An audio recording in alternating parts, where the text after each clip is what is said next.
Add astro.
Come on up.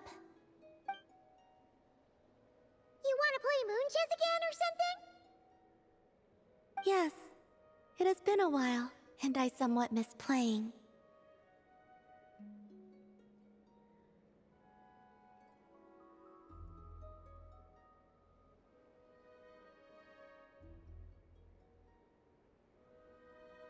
Or, can you move multiple pieces per turn now because you're the Tri-Lune goddess? That would be cheating.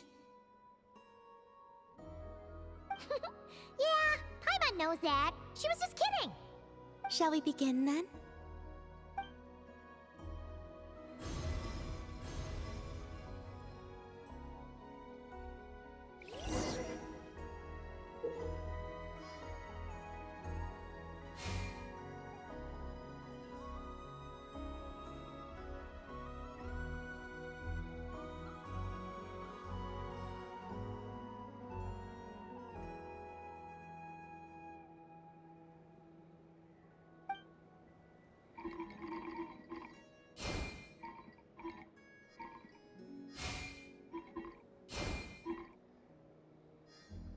How about here?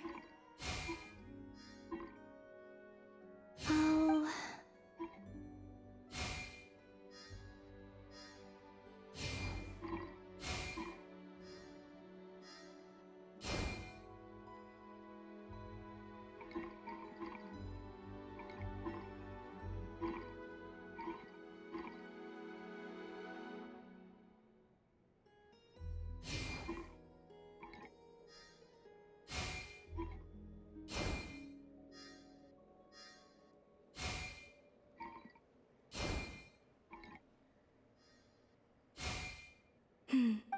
This should win it.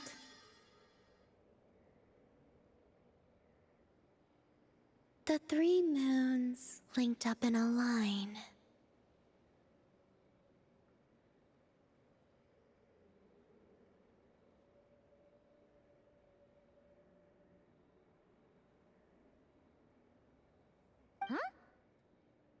thinking about how that last match went? Oh, no. It's just... Looking back on the game now gives me a peculiar feeling. Oh yeah! Now that you have the power of 3 moons, you've become more than just something that can dominate the night sky. Yes.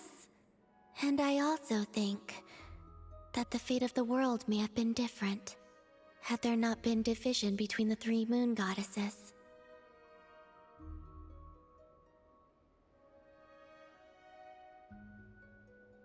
The first one I saw was Sonnet, goddess of the iridescent moon.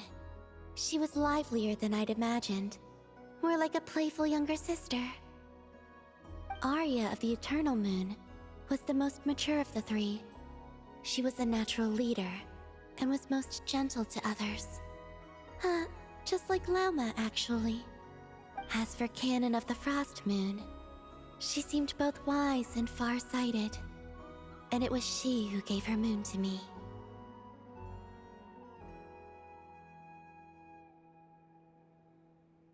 Yes, despite their differences, they loved Tevat, and they loved this home. When I spoke to them of the things to come, they all seemed relieved, glad that this world still held so rich a future. That was also why they gave me the power to return home. Huh. Paimon would love to see them and give them a real proper thank you. I would very much like that as well, but I fear it's no longer possible. Fortunately, this world continues onward, and the humans they protected have survived, and pass on their stories to this day. Exactly! As long as we live well and don't let the bad guys destroy the world, that's the best thanks we can give them!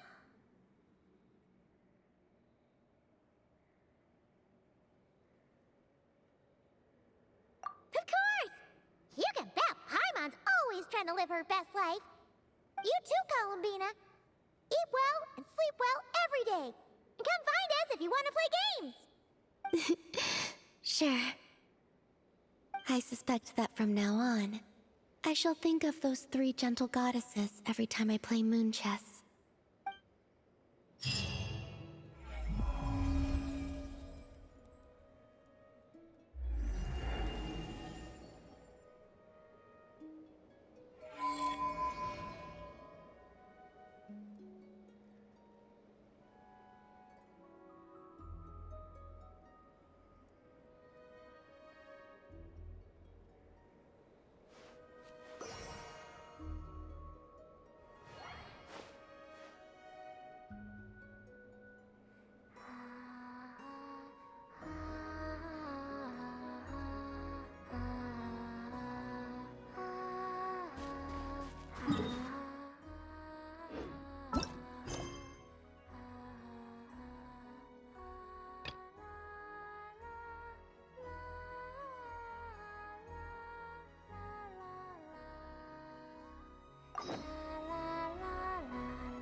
Ad Astra.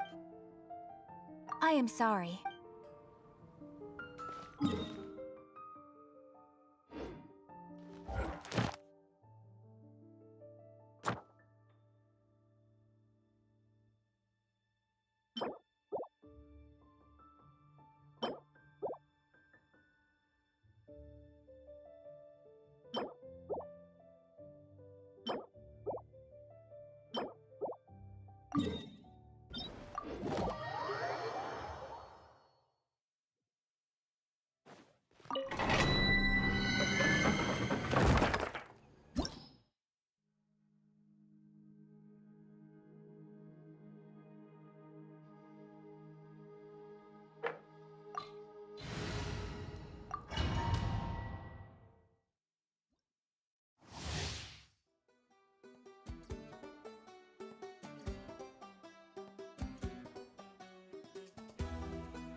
creep!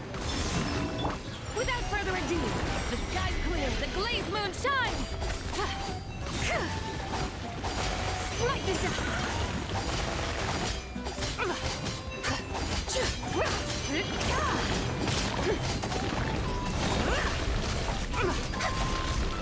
Be quiet! A moonlit night for all.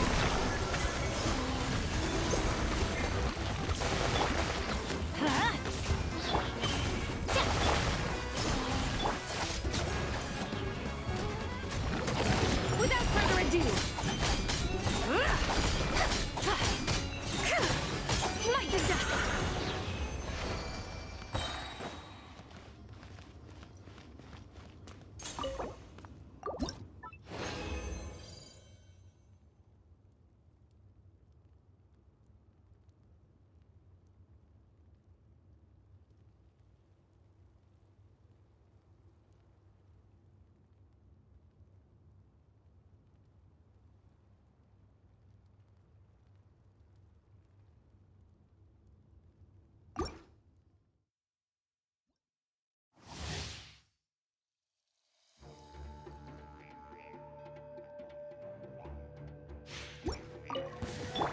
Let's light it up! Everybody stand back! Oz, reveal! Surge. Divine light, shield them!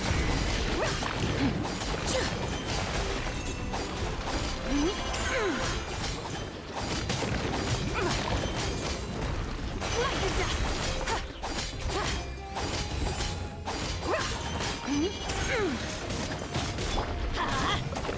Librarial decree!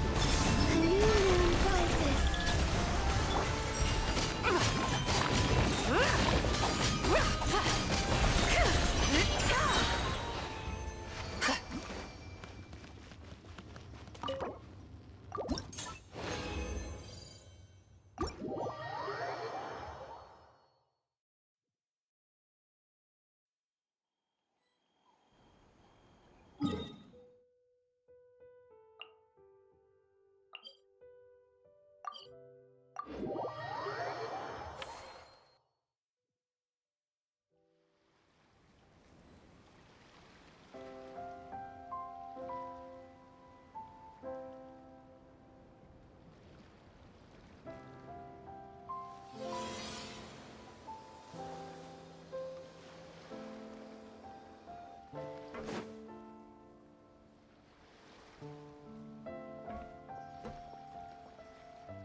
Remini?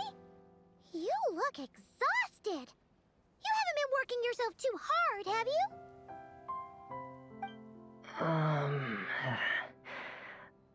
Hey! Don't you go hiding inside your diving helmet. We're your friends. You'll feel a lot better if you let it all out. I guess you're right. I bumped into a real piece of work while diving just now. A real piece of work? Yeah. How can I explain it? According to Fontanian law, if an owner of sunken cargo accepts an insurance payout, the cargo becomes unclaimed property. Because of this, some people see diving as a way to get rich. They salvage things others have lost and sell them for more back on dry land. This line of work doesn't require much skill, which means there are plenty of divers who are, well, the sort who only care about money. They often resort to barbaric means to drive away fish and blubber beasts, just to gain access to valuable salvage. It's largely because of people like them that I don't pick up certain commissions. So that's what's bothering you. Huh. Paimon can really sympathize with how you feel. Just now, while I was diving, I ran into someone driving away the wildlife. I mustered up the courage and managed to stop them, but it ended with them saying some pretty unpleasant things. Oh, it's awful. Thanks for the kind offer, but Even though it's difficult and leaves me feeling drained, I still want to stand up for what's right and try to make a change myself. I love swimming underwater, seeing the patterns of barrel conches, feeling the breath of the maritime flowers. When the underwater world accepts you, it responds with kindness. I believe that's how we should interact with nature, rather than just selfishly taking whatever we want. Wow, Remine! Paimon thinks everything you just said was great. See? When you have something you really want to say or do, doesn't it feel much better to just get it off your chest? Um... Remine? I'm sorry. I'm still a little bit shy. But don't worry. I'll keep working on it. Oh, I almost forgot. Here's the latest underwater survey data. Please take it. I'm sure you'll find it helpful.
Huh?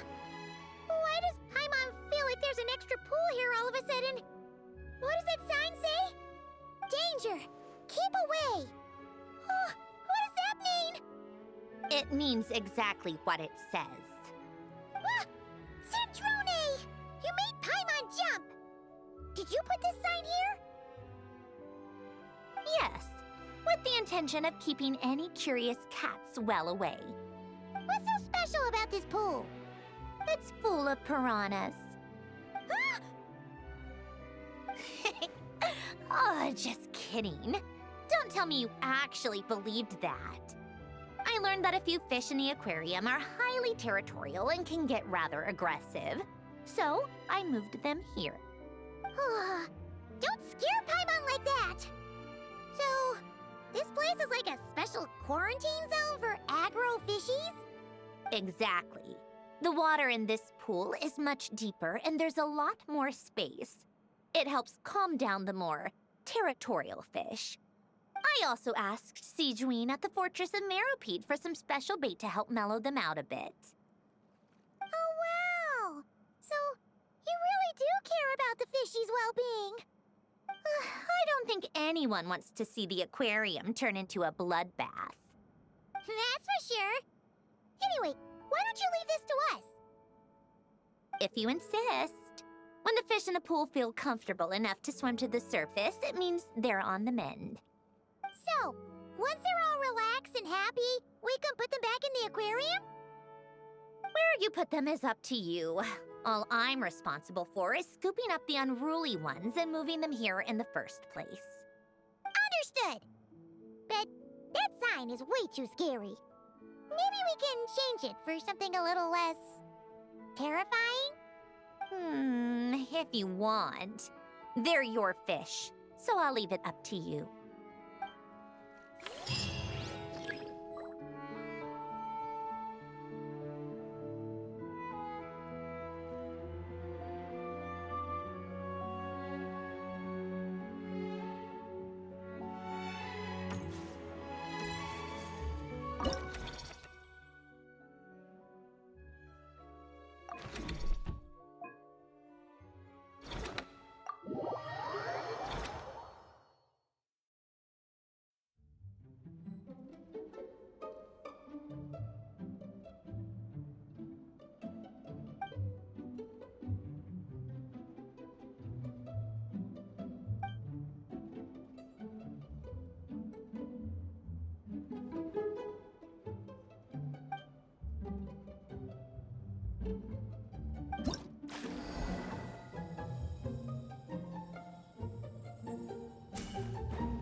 Thank you for all your hard work, Traveler and Paimon.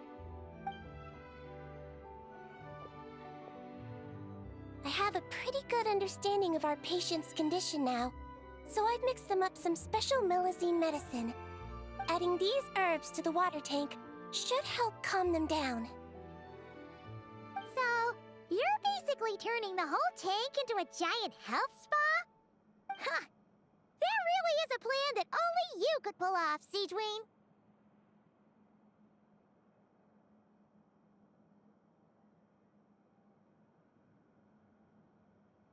You're spot on.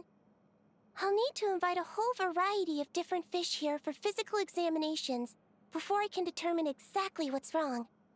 I'll put together a list of patients to check based on the characteristics I need. I'd appreciate it if you could keep a close eye out for any fish that meet the criteria.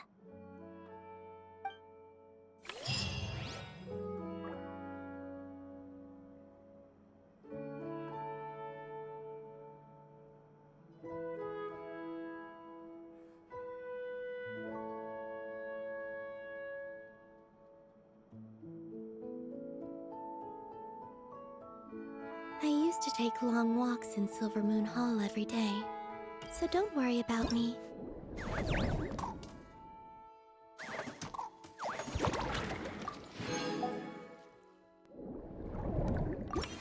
I can keep up.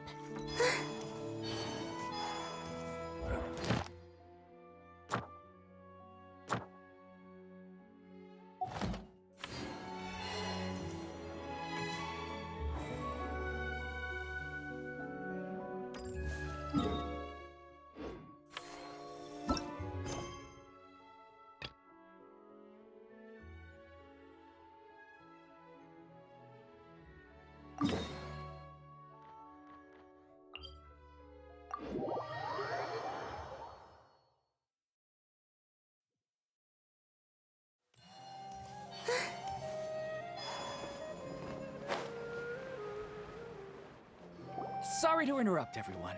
We finally have some real dream experts joining us. Esteemed experts, this way, please. Ahem. Now, if anyone has any questions, please feel free to ask them.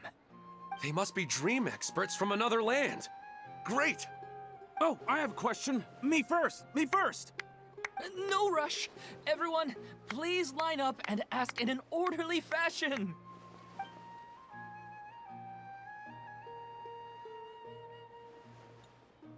Whoa. Paimon didn't expect them to be so enthusiastic. My question is simple. My everyday life is very difficult, so I would like to become a slime in my dreams. How can I do that?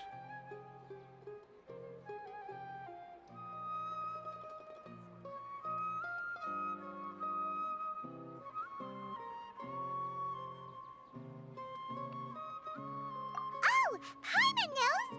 Paimon's had this kind of dream before, so she knows a thing or two. The first time, Paimon became an animal slime. Paimon was shot by an adventurer's arrow and flew in the sky all night long. The second time, Paimon became a dendro slime. A group of kids thought Paimon was a radish and pulled out all the grass on her head. Oh, it was super painful. The third time, Paimon became a cryo slime. In the end, Paimon was captured by a chef and turned into a smoothie. And the fourth time, Paimon became a powerful Geo slime and went to take revenge on the forest boar that used to bully Paimon. But then the boar showed up with all of its relatives and Paimon lost again. Wait, why did all of your dreams end so tragically? Because slimes are monsters, even though they look cute, they usually cause trouble and end up getting killed by adventurers. Things don't tend to end well for monsters. Believe Paimon. I suppose you're right. They are monsters, after all. I just want to experience a different life, but it seems that becoming a monster would be even worse than my current life. Maybe I'd be happier if I became just a regular finch. Or fish. Looks like being an expert is way easier than Paimon imagined. Next! Oh, it's my turn. Esteemed expert, I want to know what posture I should sleep in so I can have the same dream as the one I had last night. Well?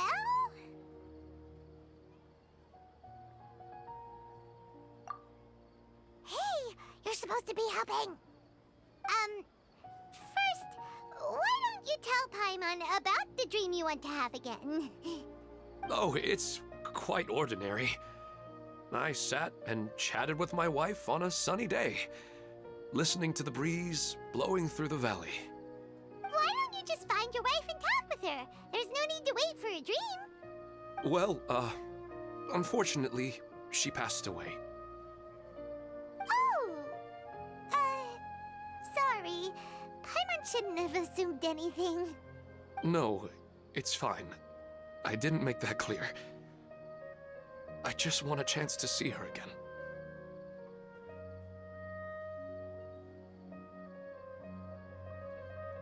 Yeah, it's not really about posture. What you think about right before falling asleep is probably way more important. Oh, is that all I have to do? Think about it. If you're the one thinking about her, and you're the one that'll be dreaming about her, then it'll be easier to connect your thoughts and dreams. You do have a point. I'll give it a try tonight. Thanks for your wise advice. Oh, my turn. I want to know the name of the plant in my dream. I want to bring the souvenir box to my room into my dream. I dreamt of a raven flying over the wasteland last night. Does that have any kind of special meaning? Hey, no rush! One at a time!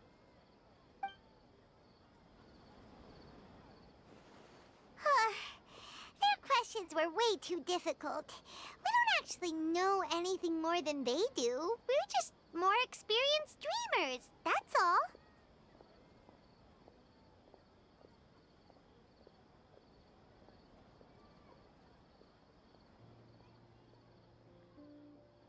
You do have a point. It's more rewarding to explore and contemplate the meaning of a question than to focus on the answer itself. Right now, these people are like wanderers who've starved for 3 days and 3 nights and are desperate to replenish their energy. Any explanation they get now is like pure sustenance to them, no matter how good the explanation really is. Oh, and now that Paimon has said that, you know who comes to mind?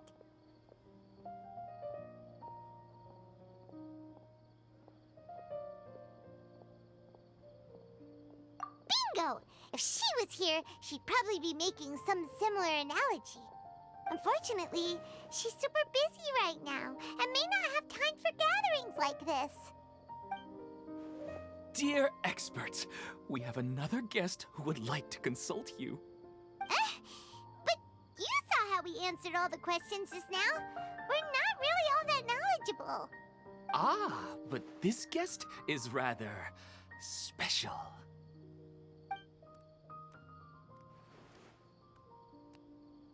My question is, why didn't you immediately tell me about such an interesting place? Huh?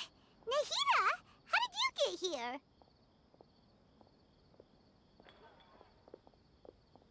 Interesting events like a moment of dreams don't happen every day after all. No matter how busy things are, I'd still set aside some time to check it out. Anyway, I really didn't expect to meet you here. Oh, right! If there's anyone that understands dreams, it's you! You should be able to help us answer all these questions. You're not wrong. All right, they can ask me anything. The more interesting, the better.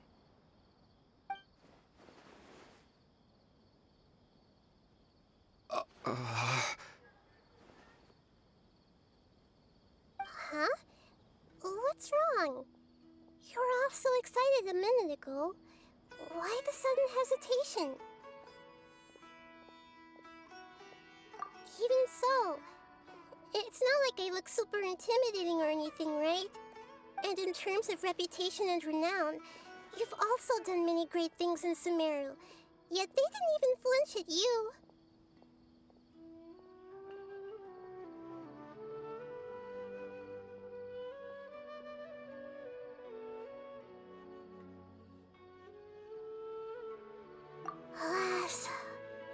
interesting questions have all vanished in an instant. It appears I'm the one spoiling the fun here. I'll see myself out. Oh, that's not true, Nahida. I don't want to get in the way of the original purpose of a moment of dreams, which is to let people gather here and freely share their marvelous dreams. Now the atmosphere here is like water poured into a container. The water is more secure and settled, but it has lost its free-flowing nature from the river. I just want it to be another drop in the water, not the cold and restrictive container. She's sulking. Hey! It's all right, everyone! No need to be shy. The Dendro Archon is really nice, so please just go ahead and ask. Otherwise, she'll leave. All right. I'll give it a try. Oh, it's the slime guy. Hey, drop the nicknames, would you? Besides, I don't want to become a slime anymore. Maybe a finch or fish is more suitable for me. I see. So you want to become a small animal in your dreams, right? Why do you think that sounds good to you? I guess I just want to experience something different. My everyday life is nothing but the same. The sky is right above me and the ocean just over the horizon, yet I remain caged in a life of monotony. So you want to experience something new in your dreams? Sorry, I'm getting a little confused. Why don't you seek out some new experiences in real life? Because if I don't work, I won't have any Mora. Sure, I don't want to be out hammering nails and cutting wood every day, but I have aging parents and young children to take care of. By the time this all dawned on me, I realized that my life has already been filled to the brim by trifling matters, and I have no more freedom. But if that's the case, then even if you became a flying bird or swimming fish, you will still be hammering nails and cutting wood in your dreams. The reason is you've already been caged. It doesn't matter what your physical body turns into. Your mind will still be stuck in the same predicament. Really? That sounds pretty terrible. Then what should I do? I don't know everything that you're going through, but how about replacing your hammer? Huh? Replacing my hammer? That's right. Having worked for such a long time, you of all people must know what makes a good hammer. Well, of course.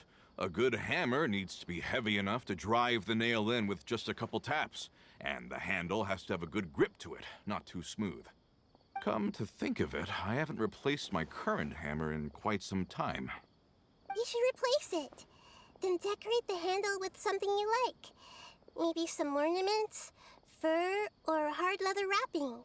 Then, write the names of your children on it. That makes sense. I think it'd give me a good boost of energy at work. A new sense of adventure often begins with the little things in life. You don't need to become a bird in the air or a fish in the sea. You only need to do your best in life, and all those things you cherish will become your source of happiness. Yes. Yes, I get it now. This is a real eye-opener for me. I'll go and pick out a new hammer right away. No, I should make one of my own. Thank you, Great Dendro Archon. That's our Nahida! Only you would know how to get right to the heart of the problem. Actually, I didn't really understand the problem. Huh? I gave him that advice because I once saw a worker doing the same thing. Whenever he became tired, he would look at some names on the handle of his tool. After a moment, he'd start to smile. It really surprised me at the time. My guess is that the names on the handle were of important people to him.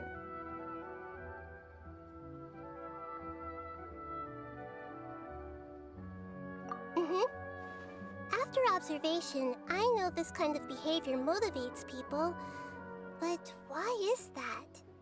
Is it because of excitement, anticipation, or helplessness? I really don't know. And even if I could know what's going through his mind, it's still difficult to fully grasp his feelings. Oh, Paimon gets what you mean. Huh. Paimon had no idea it takes you so much effort to understand these kinds of things.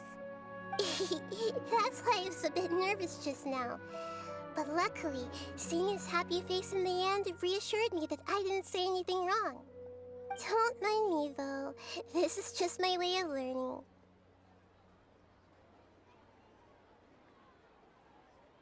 Hey, don't forget about Paimon! Everyone knows that Paimon's also super skilled at reading people's feelings. Thanks, you two. That makes me feel a lot better. Let's move on to the next question, shall we?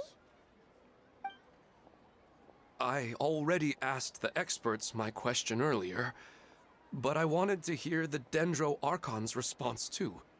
What should I do if I want to see my deceased wife in my dreams every night? Longing for the deceased.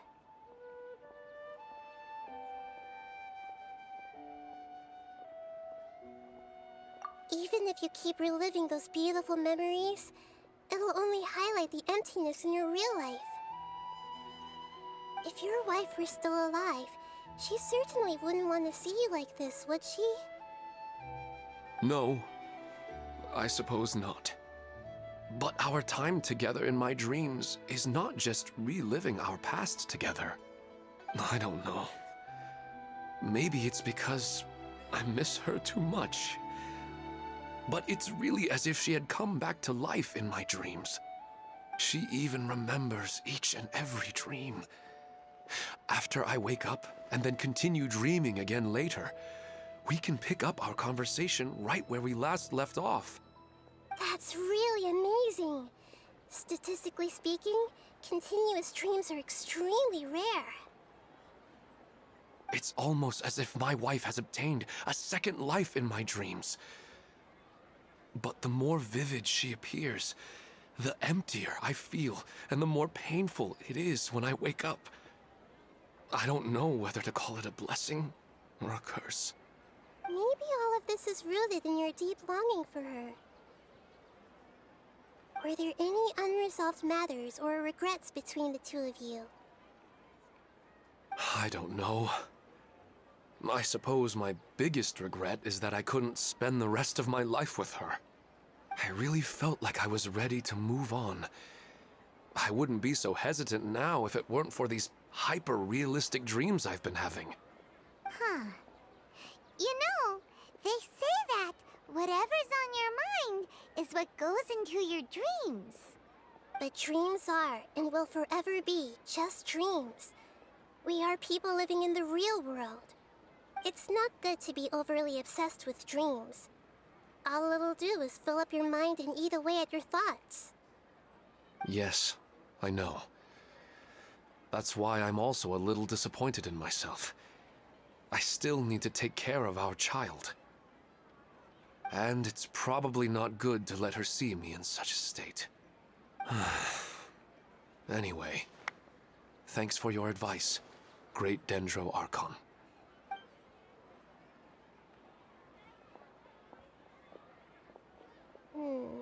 I'm a little worried about him.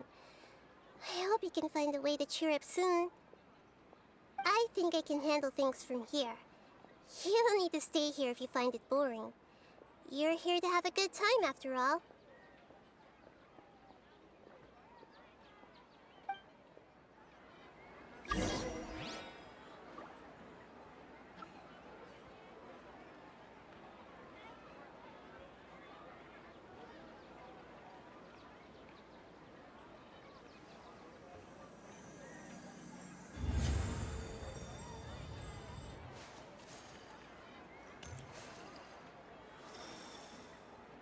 What a lucky day. Just wait till my friends hear about this.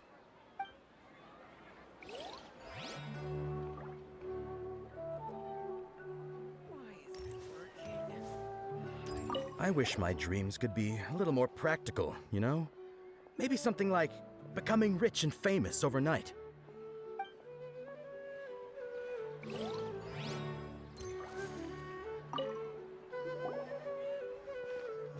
you feeling any better now? Yes. I think the Dendro Archon made a really good point. I need to stop dwelling on my wife like this and move on with my life. Now that I think about it, my wife and I always meet at a familiar place in my dreams. I know where that place exists in reality, but it's a bit far and dangerous. I don't dare to go there on my own. But at the same time, I feel as if I should go and have a look anyway.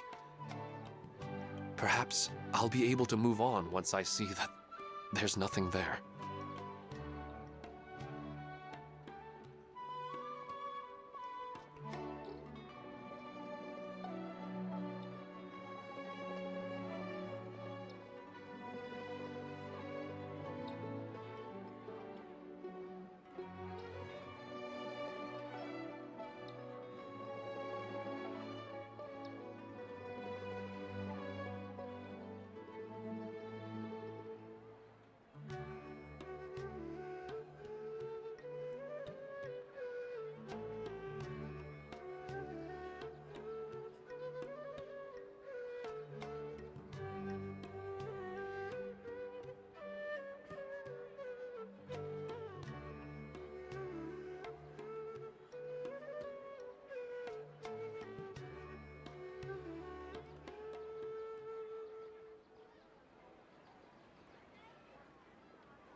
Otherwise, I'll keep on feeling like everything is covered in a haze, like I'm only half awake. Once I can stop dreaming about that place, I'll probably be able to get my life back together. Actually, you two are adventurers, right? If it's okay with you, could you escort me to that place?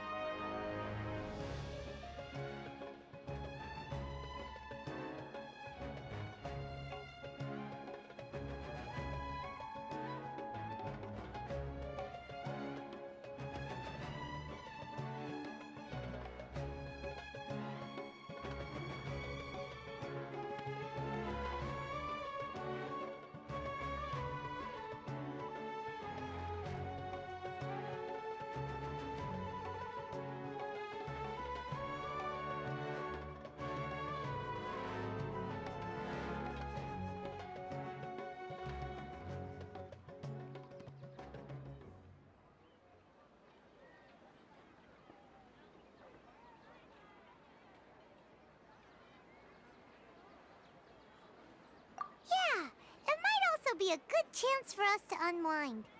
Even if you can't see your wife there, taking in some nice scenery will definitely help cheer you up. Yeah, I hope so too. All right, go ahead and get yourself ready then.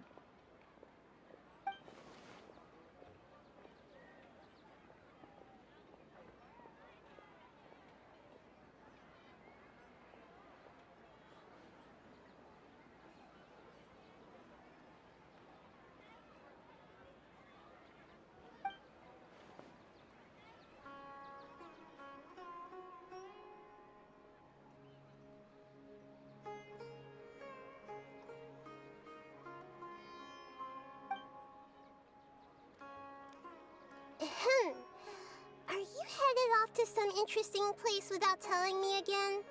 Huh? Wait! Aren't you supposed to be answering questions? I just finished, and I really got a lot out of it. So many interesting and novel thoughts. Anyway, it looks like you're going somewhere. Why don't you take me with you? Oh, there's no need to trouble you, Great Dendro Archon. I imagine you must have many other important things to deal with. No need to stand on ceremony. Besides, I wouldn't have asked to come along if I didn't have a good reason. I wanted to use this opportunity to discuss with you some things that are puzzling me right now. Huh. I didn't know the Great Dendro Archon could become puzzled too.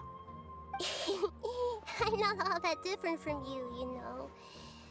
Alright, let's go. We can talk on the way.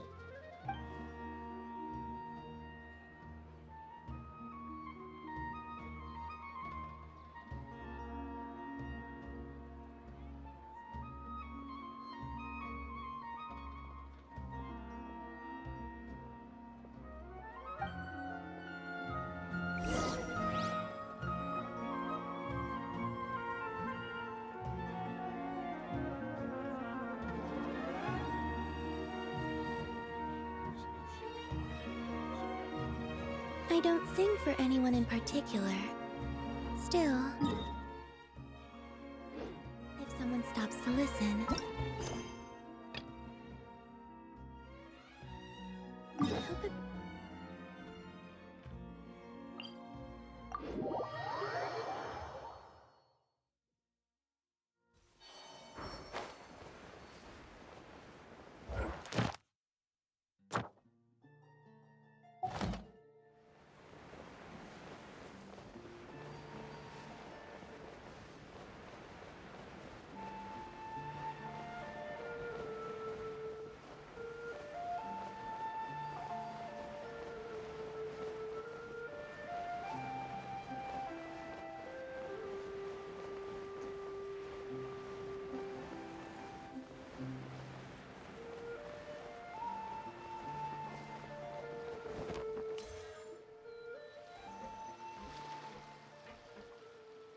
Ah, it's you two again. I must say, you look a bit pale. Did you have trouble sleeping last night? A little. Perhaps if you had less on your mind, you'd be able to absolve yourself of such troubles. So what are you planning to do now? Catch up on some sleep? Or should I give you some time to rack your brain for a topic to discuss before I ask any questions? Although I must profess to being curious. Without Child here, how do you plan on distracting me?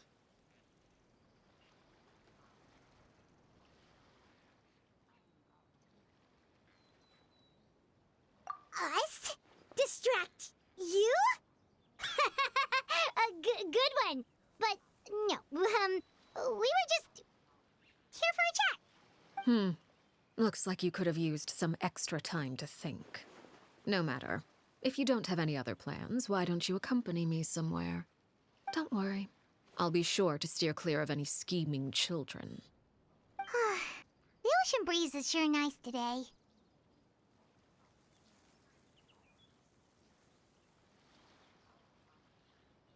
Children always think they can hide things from the grown-ups.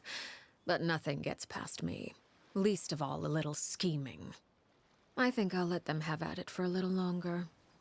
I can be very patient. Well, I'll leave you to think things over. If you're so inclined, meet me outside the Palais Mermonia.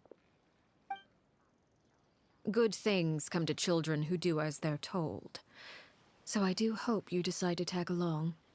If only for your friends' sakes. What should we do? She clearly knows about everything we've been doing, and Paimon doesn't think it'd be a stretch to say she was threatening us just now.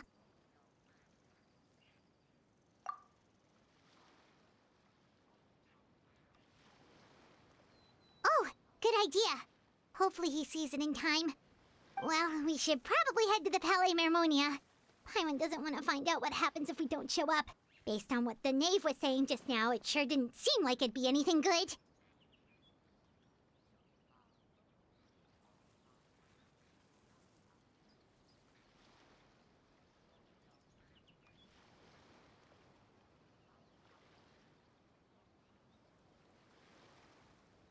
Okay, then we probably shouldn't keep her waiting. It seems like Linny and the others are on thin ice, so let's do our best to not get them in any more trouble.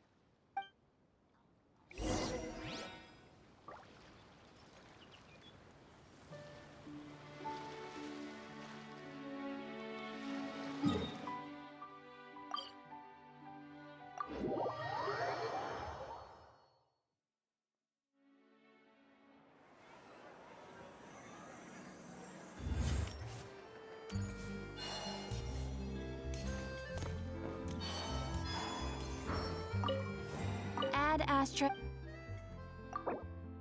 Thank you for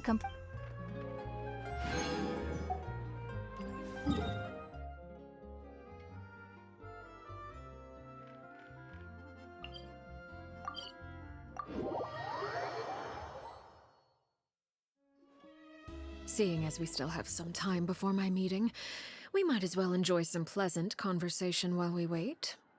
I'm glad to see you get along with my children. Being surrounded by good companions is necessary for a child's development. You're not planning on doing anything to them, are you? I assume you're referring to Lenny, Lynette, and Fremine. Although, there's that situation with Filial and Nentoy as well. It appears quite a few people have been acting out lately. No matter, I'm not one to discriminate. All those who betray the house meet the same fate. There are no exceptions. Does that mean you're going to kill them? Oh, are you here to beg for their lives? I'm sorry to disappoint, but the rules of the house change for no one. In my organization, everyone is responsible for their own actions. But don't you care about them at all? They really respect you. They even call you father. You must feel something for them. Any organization in which feelings come before principles is one destined for ruin. The House of the Hearth is hardly an exception. You could say our principles are more stringent than most. Perhaps I can offer you this consolation at least. As our guests, you two will not be held accountable along with them.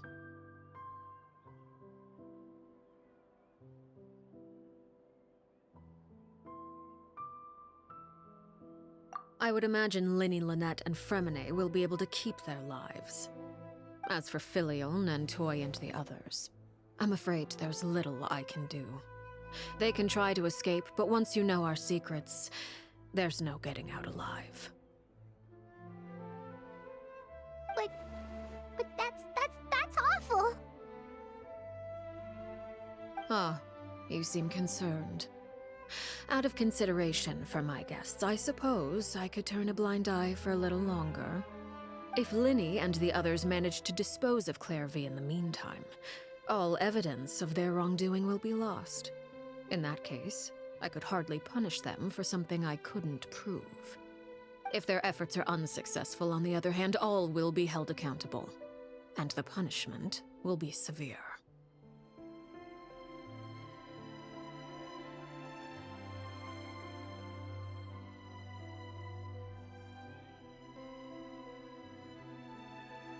Of course. Oh, and here, I believe this belongs to you. Do try and keep better track of it next time. It takes a considerable amount of time to train a bird like this. It would be such a pity if you were to lose it. Permanently. Wait, where did you get that? Well, I'm afraid that's all the time we have to chat. Now, for the matter at hand. I asked you to meet me here because I have business at the Palais Mermonia. It has nothing to do with you, but I think it would be prudent for you to stick by my side for the time being. There will always be time later to run off and tell Linny what you've learned. Well, time to go. Looks like we wrapped things up just in time.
It's been a while, Monsieur Neuvillette.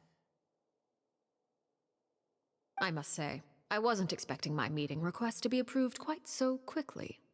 The Palais Mermonia operates with an efficiency worthy of admiration. It is only right that an esteemed diplomat such as yourself should be afforded the proper level of respect. Although, if I may speak plainly, I must confess that I did not anticipate we would have the occasion to meet again after presenting you with the Gnosis. I see you brought the Traveler and Paimon with you as well. If I may inquire as to the purpose of your visit. I'll be departing Fontaine shortly. There is, however, an outstanding matter that I would like to see resolved before I go. It requires a rather lengthy explanation, I'm afraid. So I took the liberty of explaining everything in this proposal. Please review it at your leisure, Monsieur Neuvillette.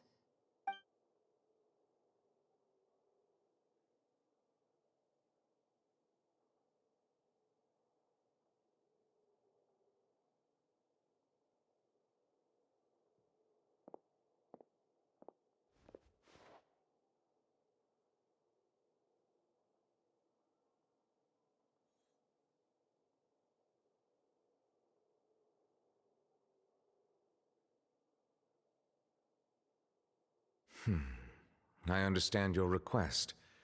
However, at the risk of causing offense, I must admit that I fail to see why you would wish for such a thing. I heard you have a certain fondness for water tasting, Monsieur Neuvillette, so allow me to use water as an analogy. A family is like a large body of water with countless rivers flowing in and out. As someone who watches over this system, I would hope that each river that flows from the source will eventually reach the ocean. Of course, objectively speaking, I know this is impossible. Most of the rivers will dry up along the way, disappearing into the ground and leaving nothing but a barren riverbed behind. Not all rivers are destined to reach the ocean, but I would not see their existence rendered meaningless. I believe the water that flows within them is simply meant for a different destination, like a field in need of irrigation. Or perhaps the glass of a certain water-tasting enthusiast. Did you get any of that, Traveler?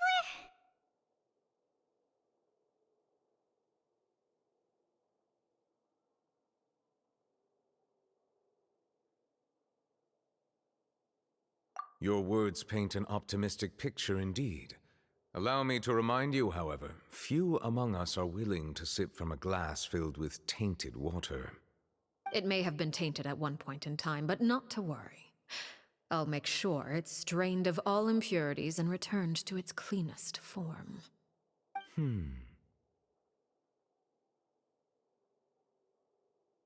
I seem to recall there being a transactional aspect to your proposal. Perhaps you could expound on that? If you accept my proposal, Monsieur Neuvillette, I will gradually withdraw my forces from Fontaine.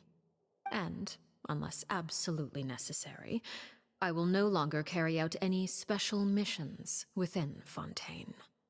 I presume I can take your words to mean that, in the future, cases similar to the Tartuffe assassination will cease to cross my desk?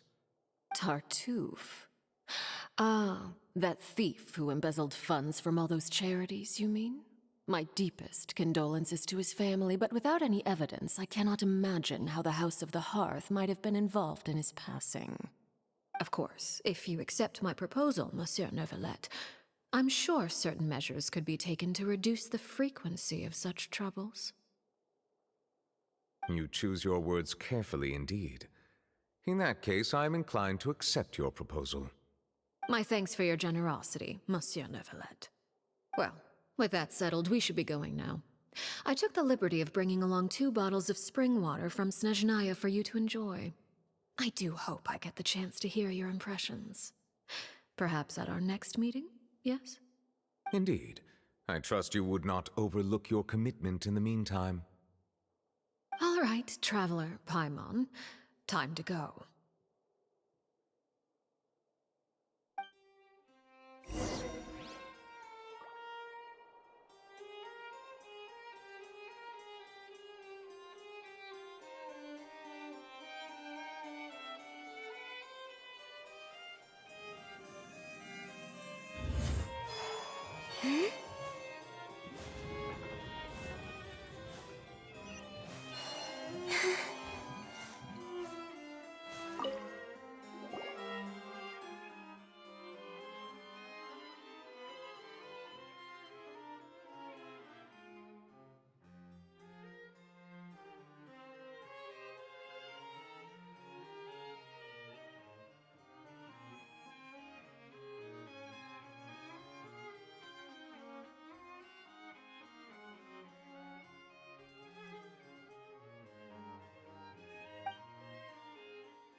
These newcomers are full of enthusiasm.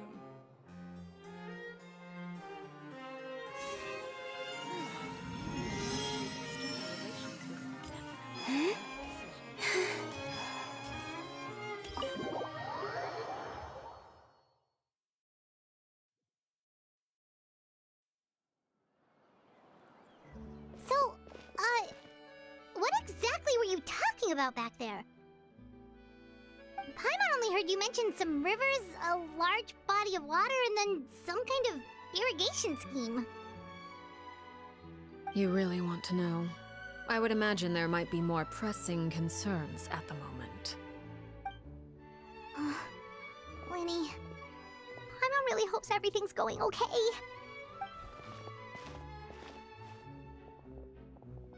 Oh, Paimon recognizes that look. You've got your tiki cap on, don't you, Traveler?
Oh, shoot. Are you alright? Oh, jeez. I'm so sorry. I was so focused on selling these papers, I wasn't looking where I was going.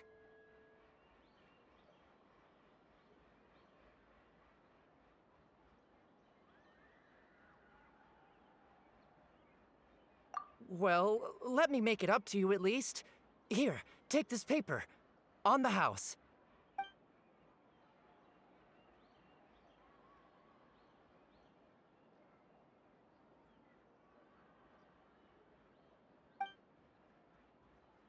Oh, you don't have to give us anything.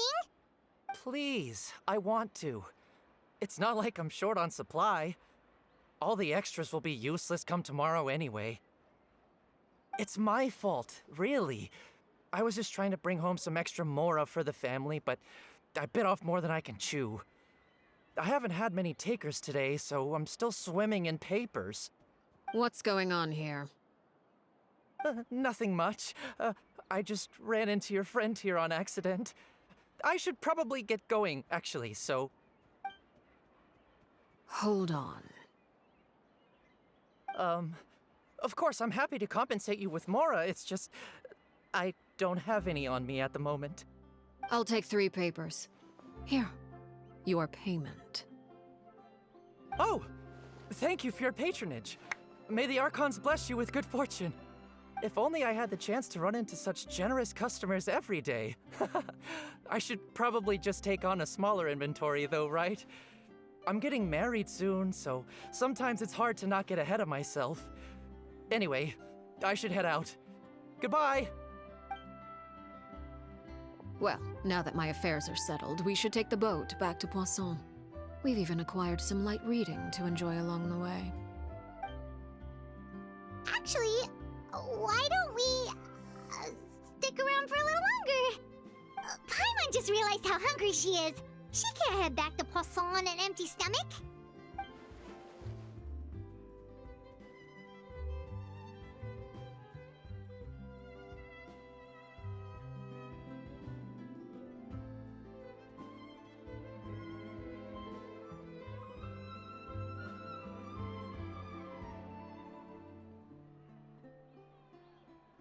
It appears you two are under the impression that delaying our return will somehow alter the situation in your favor. I'm sorry to ruin your fantasy, but your efforts are meaningless. That being said, I could be persuaded to give Linny some extra time. I just have one condition. If you agree to my request, I'll even answer some of your questions. You're quite curious about Claire V, are you not? And my relationship to her. Wait, why are you being so generous all of a sudden? You're not gonna ask us to do something bad, are you? You overestimate yourself. You don't have the talent for bad things. Then what do you possibly... The most important consideration in a negotiation is that both sides receive something they want. Demands and threats only get you so far.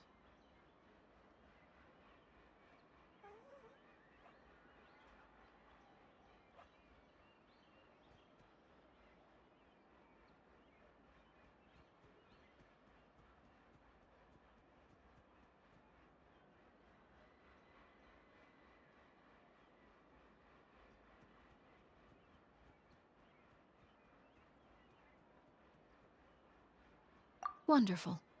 Here it is. When the time comes, make the choice that you deem most appropriate in the situation, and lend your help to the House of the Hearth. Okay, sounds normal enough. But what do you mean, when the time comes? When is that supposed to be? That is for you to decide.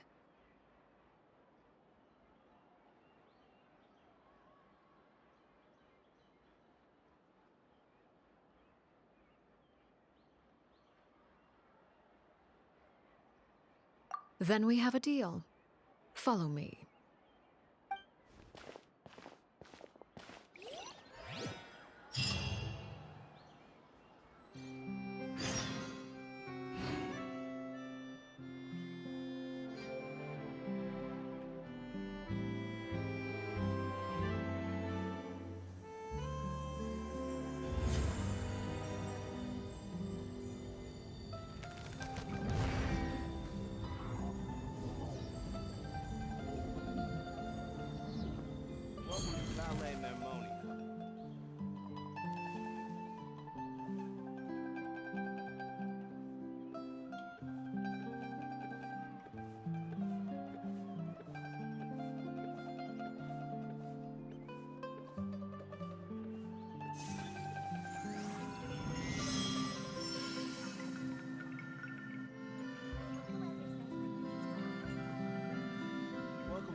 What is this place?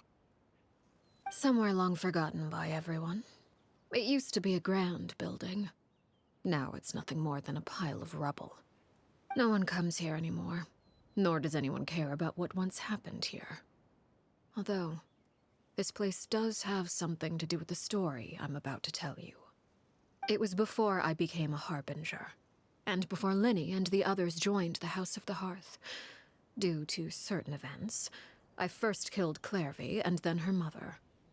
And this is where it all happened. You were the one that killed Clairvy?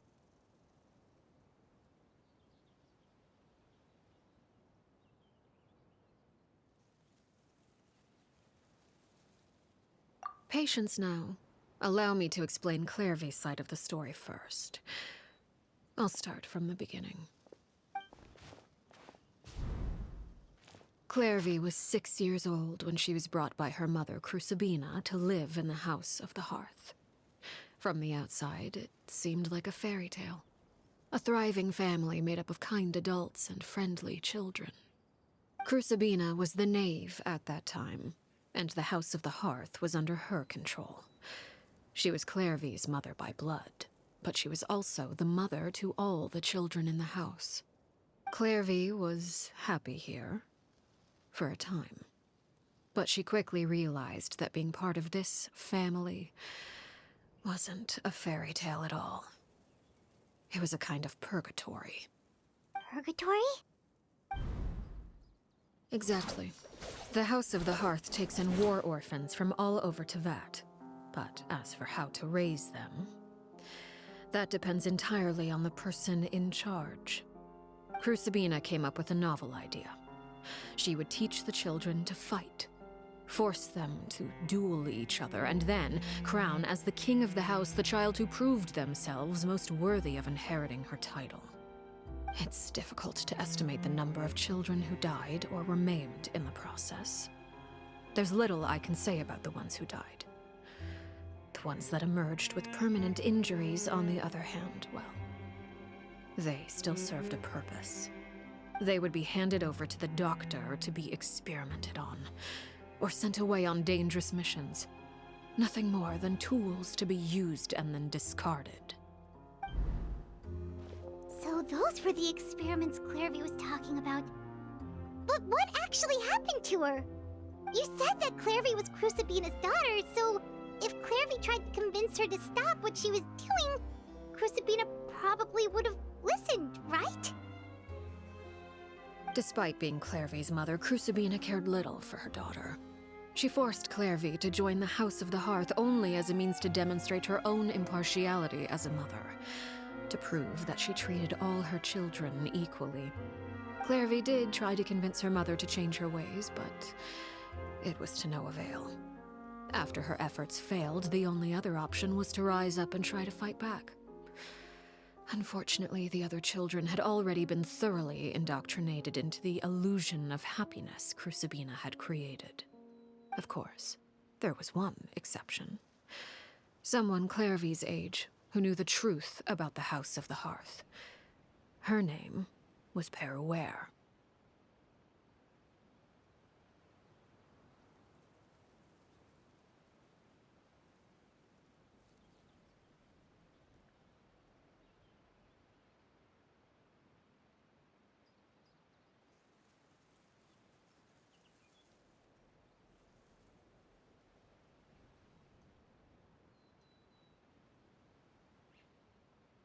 Wait, the friend that Clairvy mentioned? Friend, huh? I suppose we can call her that for now. Clairvy was a cheerful and passionate person with a tenacious spirit. Peruere, on the other hand, was rather cold-blooded. Her cold-blooded nature allowed her to see through Crucibina's facade. Yet, it was also this cold-bloodedness that prevented her from acting against it. At least at first. While Clairvy longed for freedom, Peruere was convinced that, amid all the fighting and violence, she would make it until the end. Despite their differences, the two became fast friends, united by their knowledge of the truth. Clairvy told Peruere that she hoped to create a real family, where no one would be killed or sacrificed.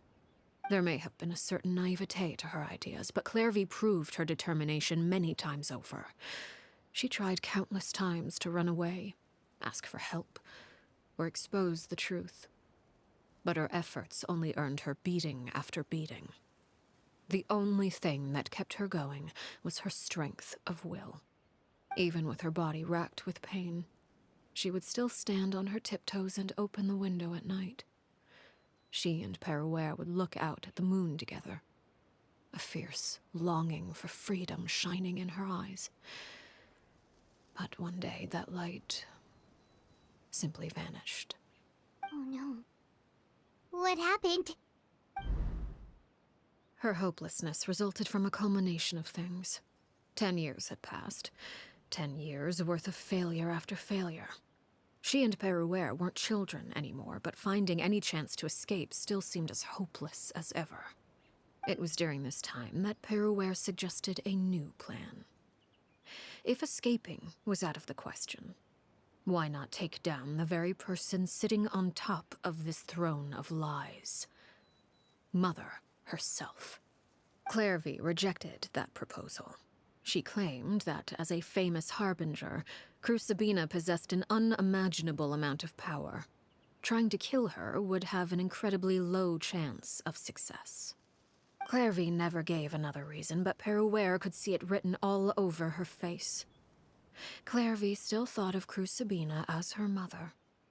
Killing her own flesh and blood was a line she couldn't bring herself to cross. If she couldn't escape and fight back, then only one option remained. Precisely. Death was the only way that she felt she could be free. It happened during a duel. When she arrived at the dueling ring that day, her partner turned out to be none other than Peruere, the very person that had stood by her side all those years. It was a fierce battle, but ultimately, Clairvy decided to let Peruere end her life. From that moment on, Peruere's journey was one written in flames.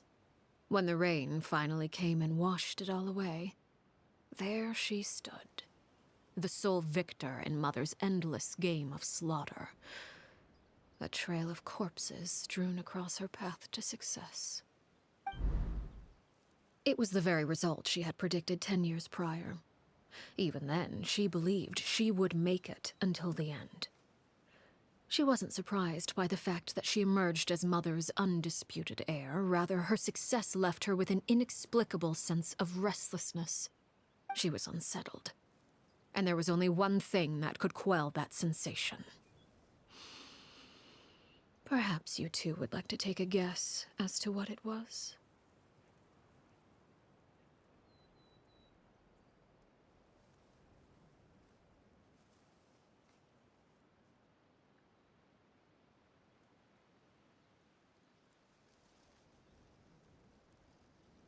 Crucibina, you mean? But... Correct. This is the place where Peruware killed her best friend. A mere year later, this is also the place where she fought tooth and nail to kill the mother they shared. The moment she acted, any conception of what was right or wrong ceased to matter. It's one of the principles of the house. Only those who survive get to write the rules.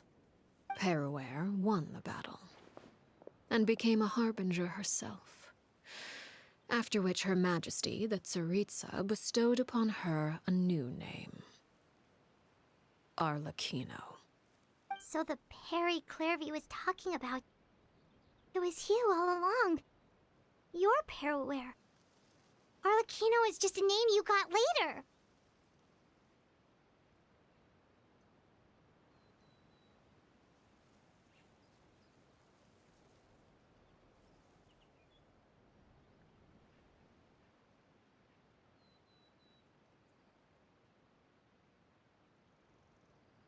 I left that name behind long ago. I must say, hearing it now does bring back memories. After I defeated Crucibina, the moniker of Mother died with her. I chose to forego the title she called herself, and even chose to give up my own name. I rebuilt the House of the Hearth under a new identity. Not only as Arlecchino, but as father. And that is where the story ends. Any more questions?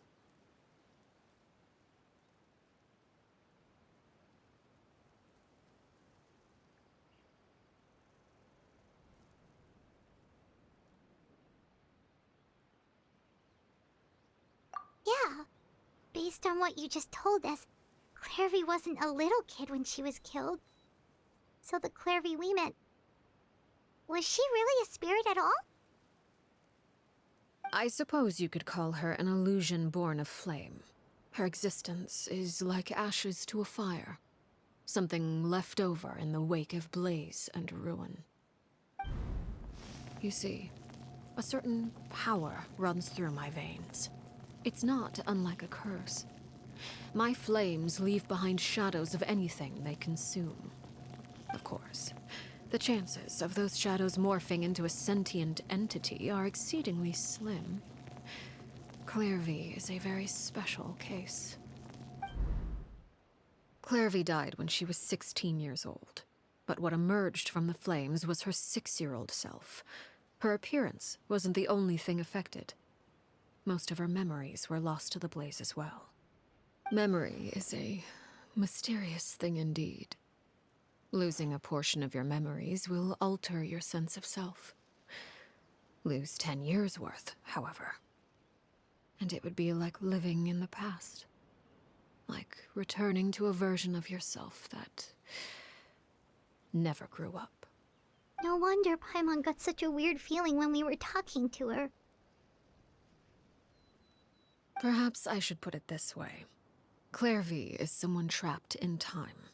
It may seem like she exists with us in the present, but she truly lives in the confines of her own past. So if all of that is true, then you must have known about Clairvy for a long time. Indeed. She's a rather volatile and unstable entity. Sometimes she would look after the children. She's even saved some of their lives. But other times, she would hide from me and become obsessed with revealing the truth about the house to anyone who will listen. Shadows don't have the capacity to learn or grow. Any new information they encounter is quickly forgotten over time. Your attempts to expose Clairvy to sunlight. They failed, yes. The reason is actually quite simple. In Clairvy's mind, the house is impossible to escape, and it is this very perception that traps her there. But no matter. All I have to do is kill her again, and all will be resolved. I don't anticipate so much as a single speck of ash will be left behind this time. Wait! Paimon can understand why you might want her gone, but isn't there another way? So what if she's trapped in her 6-year-old self? She's still your friend! At least talk to her first! It's too late for that. She broke the rules, and now she must be punished. That goes for Filial and Nantoy as well. She's had quite the effect on them. I hope you understand. The difference between Crucibina and myself lies in our formulation of the rules, not our policy for enforcing them. Upholding the rules without question is a trait we both share, because that is how a household should be run. Is this really what you want to do? Whatever could you mean? Don't you want to say a proper goodbye at least?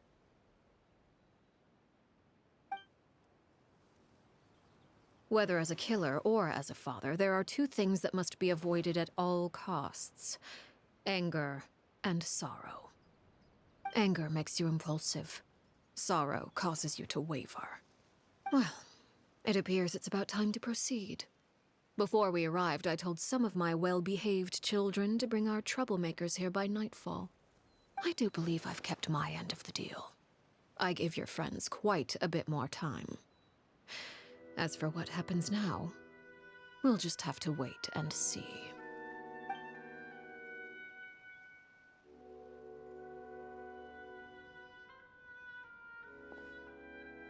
Here they are, Father.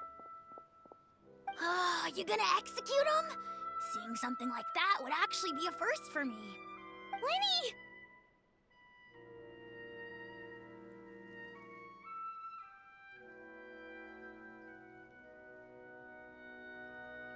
I'm sorry. I heard about how you helped buy us more time. But I still failed. I couldn't find a way to fulfill her wish. Huh? Are you... Perry? Indeed, it's been a while, Clairvy. Perry! Shh, stay right there. I'm sorry to postpone our reunion, but first I believe certain scores need settling.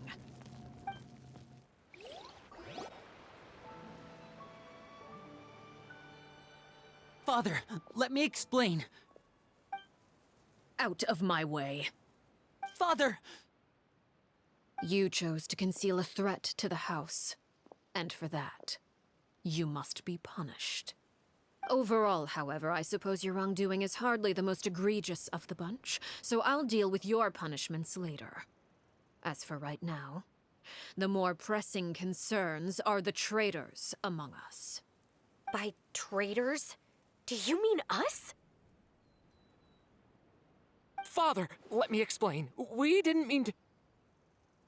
Fultz, why don't you share what you heard? Yes, Father. Secret Midnight Meeting number 3. Participants, Filial, Nantoy, Sato, Toddy. Nantoy clearly said, if only Father wasn't the one who took us in. Sato added, I'm sick of this life. I just want to live as a normal person. Filial was the worst of them all. She called us crazies and said a bunch of mean things about Father. I did not! You're lying! Fultz is trying to frame us. It's not like I'm the only one who heard those things. After that, you and Toddy and a bunch of other people started talking about Clairvy. You were using all those things Clairvy brought up as an excuse to question Father. We're birds locked in a cage. The only way out is to destroy it. That's what you said, wasn't it? You little... You just want me gone, don't you? What did I ever do to you, huh? And you, Sheplo, Have you forgotten who stood by your sickbed, watched over you, and changed your dressings? Come on, let's hear it then. What's your reason for all this?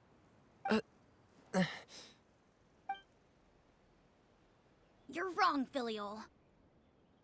We don't want you to die. You're our family. Liar. You wouldn't be doing this if that were the case. So why? Why have you backed us into a corner? We all live in the House of the Hearth. You know the type of work we do, Filiol. A single betrayal can cost dozens of us our lives. It's not like it's never happened before. That kind of thing is hard to forget. That's why the House of the Hearth cannot tolerate any form of betrayal. Ever since we came to Poisson, you've had 7 secret meetings. A lot of the things you talked about really crossed the line. You've been spying on us for half a month? Wait a second. Now that I think about it, the move to Poisson was just a way to make it easier to spy on us, wasn't it? Because we were all in one place. You've had this planned all along. Filial, Nantoy, I'm sorry. I owe you both my life. I owe Clairvy too. If it weren't for all your help after I got poisoned, I wouldn't be standing here today. If this were any other situation, I would do anything to repay that kindness, even if it cost me my life. But rules are rules. I'm sorry. My hands are tied. Why? Why? That's enough, Filial. We made a mistake, and we should own up to it. We broke the rules, plain and simple. And now we have to face the consequences. I'm sorry, Chaplot. Fultz. I'm sorry, Father. We accept our punishment. Chaplot, according to the rules of the House of the Hearth, how should these traitors be punished? All those who betray the house pay with their lives. And so it shall be.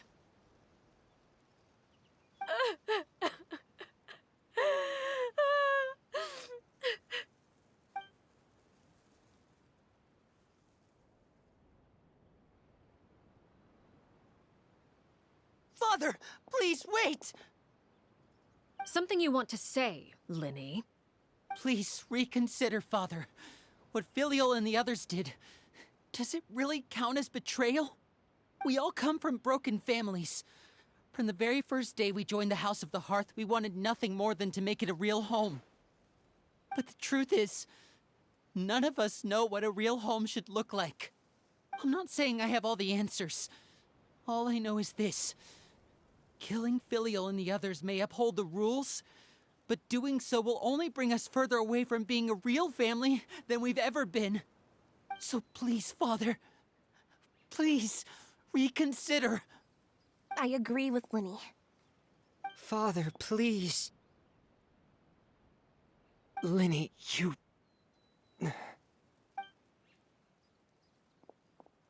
I also agree with Linny.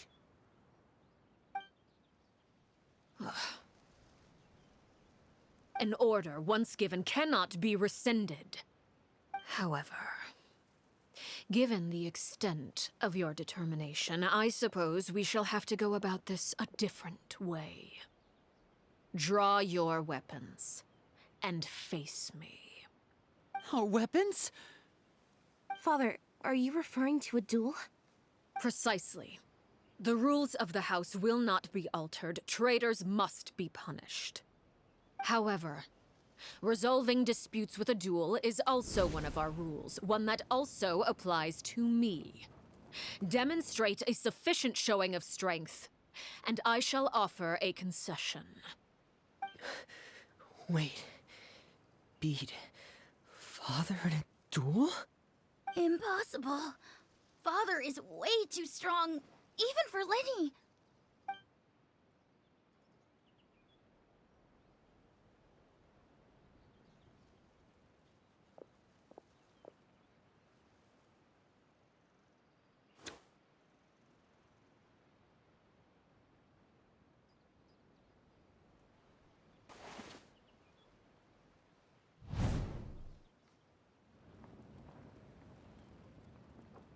Did you hear that, Traveler?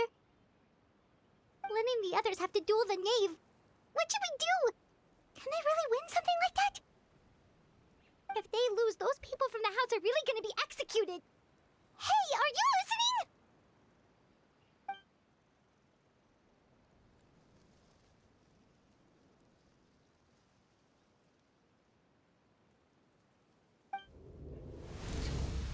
Don't you want to say a proper goodbye at least? Anger makes you impulsive. Sorrow causes you to waver.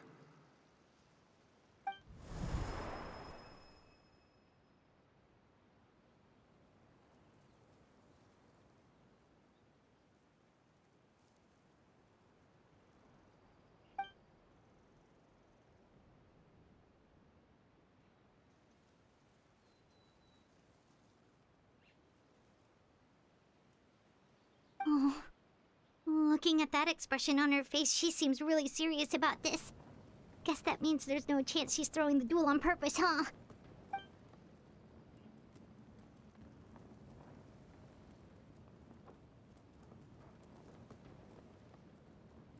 When guests are around, families are often on their best behavior. And any disputes are less likely to escalate. When the time comes, make the choice that you deem most appropriate in the situation, and lend your help to the House of the Hearth. What's wrong, Traveler? Hey, where are you going? Traveler? You're asking to join the duel against the knave? I'll allow it. We do have a ready-made dueling ring at our disposal, after all. All I would advise is this. Keep a firm grasp on your weapon, and give it your all. Any less, and you may just lose your life.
Let's light it up! Teamwork Is it my Lofty turn wisdom now? will show us With the way! these rising flames!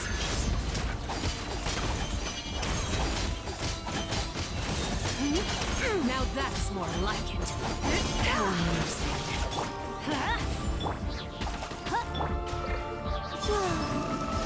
Midnight Phantasmagoria! Over here!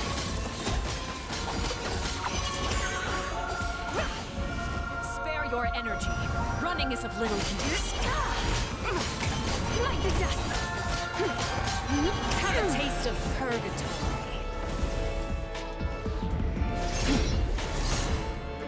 If I really have to draw my blade.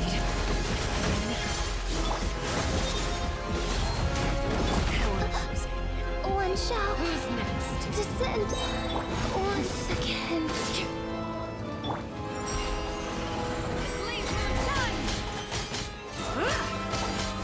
Watch out for Father's movements!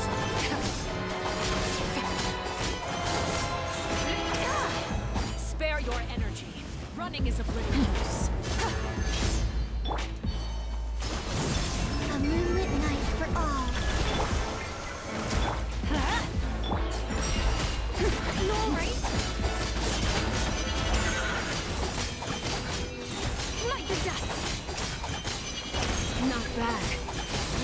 proving to be a worthy opponent after all. Light it up!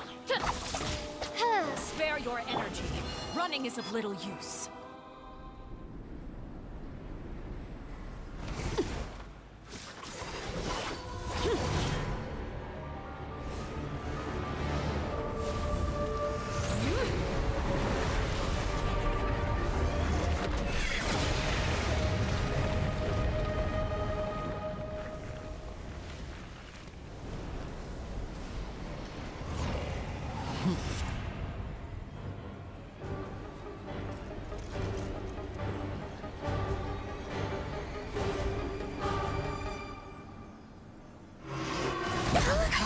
Has been seared away. My blade is all that remains. Teamwork is strength! Surge. Be cleansed!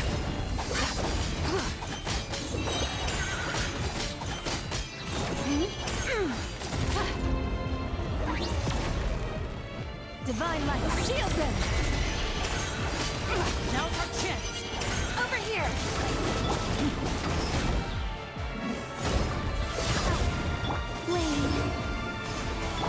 Without further ado, arrogant and presumptuous!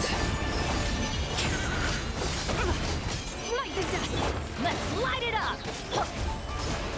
Watch out for Father's movement! Count! The sun and moon have set. Only ruin remains. All hope couldn't break. Who's the curse? Be cleansed! Now's our chance. I cannot see them. Who's next? Over here!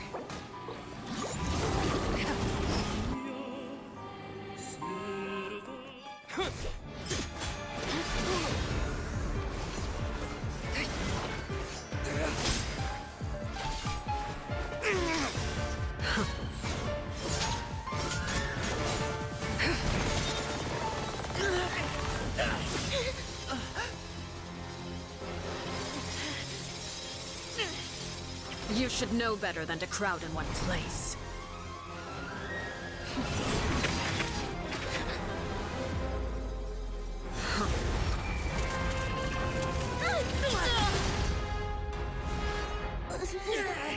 Oh, I know. No! I'm sorry, Father!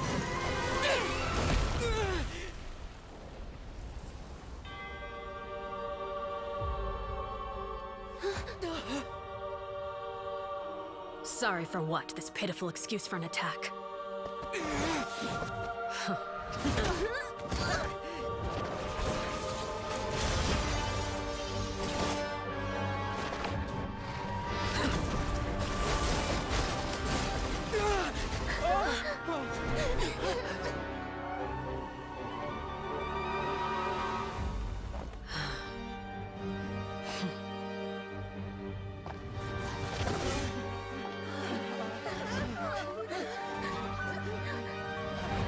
Father, no!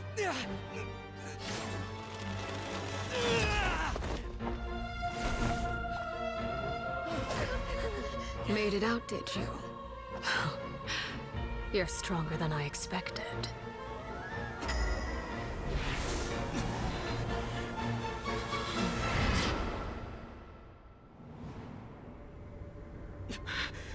A crimson moon? I can't move.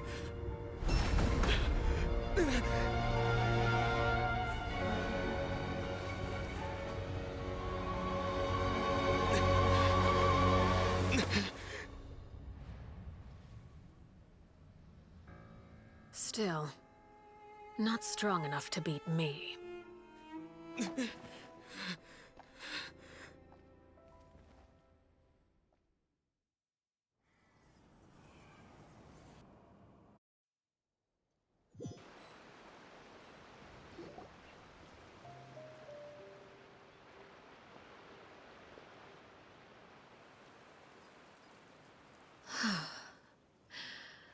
I believe we can end things here.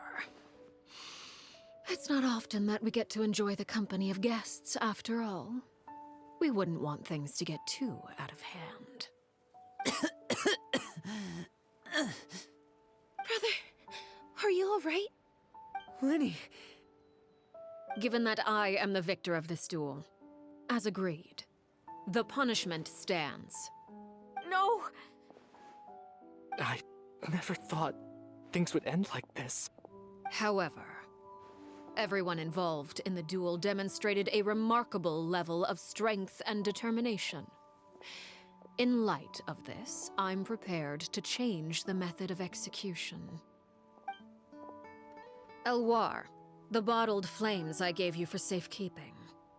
Do you still have them? Yes? I wasn't sure what they were for, but I've kept them super safe. I didn't lose a single one. Wonderful. Then, in just a moment, I'll have you administer them. Bottled flames? Indeed. They're the product of a secret experiment. Under certain special circumstances, flames can be extracted from my person and preserved.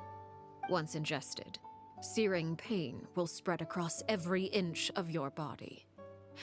No harm will come to you physically, but your memories will be burned away. If you can withstand the pain. When you awake, you'll have forgotten everything you know about the House of the Hearth, and will be expelled from the organization. In other words, administering this concoction will kill the version of you that grew up in the house, and give you a new identity.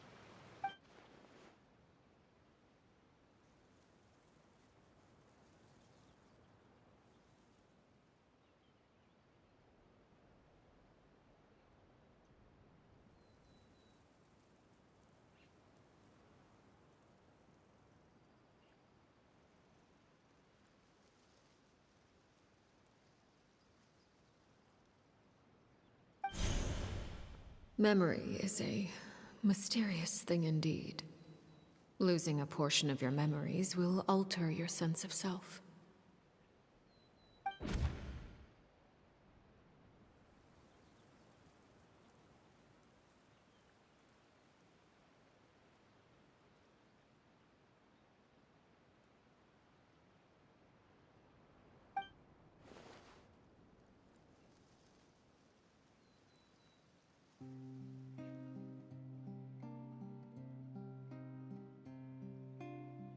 So, you're just letting us go, Father? You misunderstand. Memories are extremely important. Once consumed by flame, the version of you standing before me will die, and our secrets will die with you. So no, I don't intend to just let you go, because the person who survives will be nothing but a stranger. Even so, I won't have to live in fear anymore. I'm sorry, Father. I'm sorry I let you down. But I really...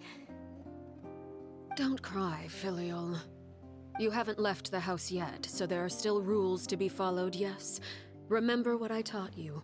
Anger makes you impulsive, sorrow causes you to waver.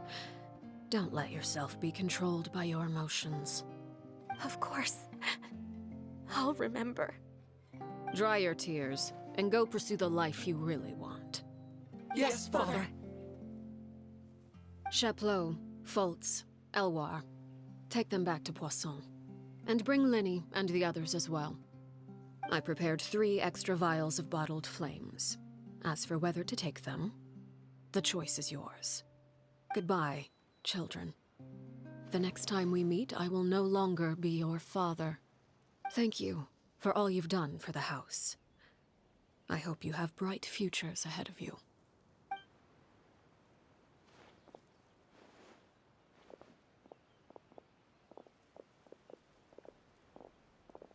Father.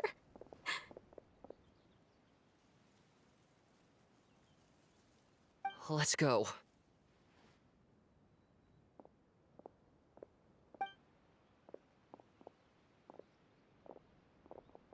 Here, grab my arm, Linny. I'll help you walk back. Thank you.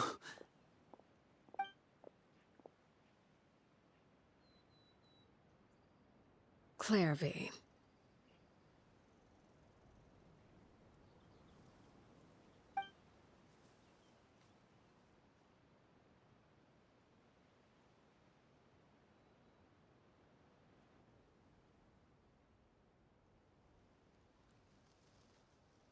Can we talk now? I've been waiting for a super long time. You really are Perry, aren't you?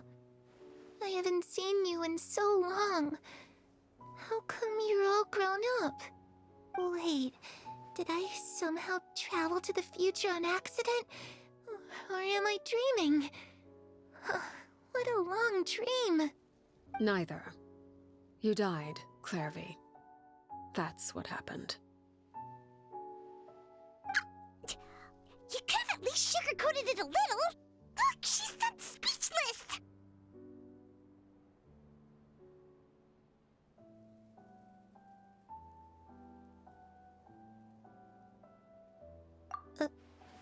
Oh. Okay then. Huh? That's it? You accepted it just like that? Yep. If that's what Perry says happened, then I believe her. Perry wouldn't lie to me. Plus, I don't really need to know why I'm like this. I'm more curious about what happens in the future. If you're a harbinger now, Perry, that means Mother is gone, isn't she? Can you tell me about it? I want to know what happened to her. And to me. You never stopped trying to defy fate. At first, no one believed you. You could only vent your frustrations to the moon. In fact, you often sought comfort in the night sky. You wanted to see the aurora, so one night we promised each other we would go to Snezhnaya to see it together. Later on, you tried to run away, but you were brought back each time. Mother spared your life, but it wasn't out of kindness. Instead, she decided to make an example of you by slowly torturing you over time. That way, the other children would know what happens to traitors. Still, you never gave up. Mother hoped that through ruthless duel after ruthless duel, she would be able to crown an ultimate victor among the children she raised. But you called on everyone to unite, to fight to a draw in order to reduce casualties. Your efforts may have only delayed the inevitable, but still. You gave them hope. You tried everything you could think of, but every attempt ended in failure. Still, you never turned your sword on Crucibina, and you never turned it on me.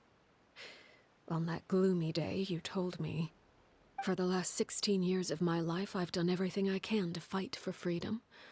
But now, I realize that the only freedom I truly possess is the freedom to choose to die." I never imagined I would say something like that. I must have been feeling really worn down. But somehow, I still think I understand.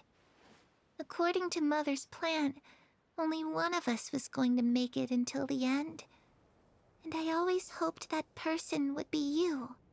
If I could do it all over again, I still don't think I would make a different choice. Even when I first met you, I knew you'd be able to do what I couldn't. Is that so? Even now, I'm not sure I truly understand what kind of freedom you were trying to pursue. But as the head of the House of the Hearth, and as the children's father, I've tried to give them the most basic of freedoms. The freedom to choose their own fate. It's something I discussed with the Iudex of Fontaine. The children who want to leave the house will have their memories wiped clean of all secrets pertaining to the organization. In return, they will be allowed to live a normal life in Fontaine without being prosecuted for their past. Of course, I won't simply hand freedom to them on a silver platter. They have to fight for it and prove themselves worthy of it. Only freedom that is earned has true value. That's more than enough. That's exactly the kind of life I was fighting for. You know, Perry, I think you're a pretty amazing king, and a really great father, too. I'm really happy that you're the one who took over the house. I guess I do have one regret, though. I still haven't seen the outside world. Well, it just so happens that our dear guests over here have been to many nations and traveled to countless places. Perhaps they would be willing to tell you what the outside world is like. Really? Of course! We've traveled all over the place. We've got so many stories, we could probably talk your ears off for 3 days straight!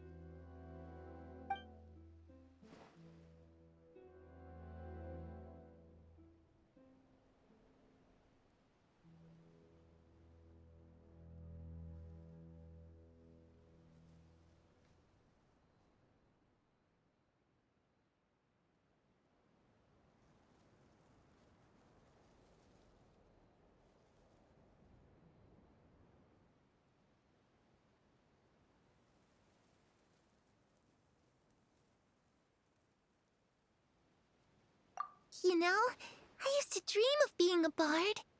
Playing the lute while singing into the winds of freedom. Even if there was no one there to listen, I would have continued to sing no matter what.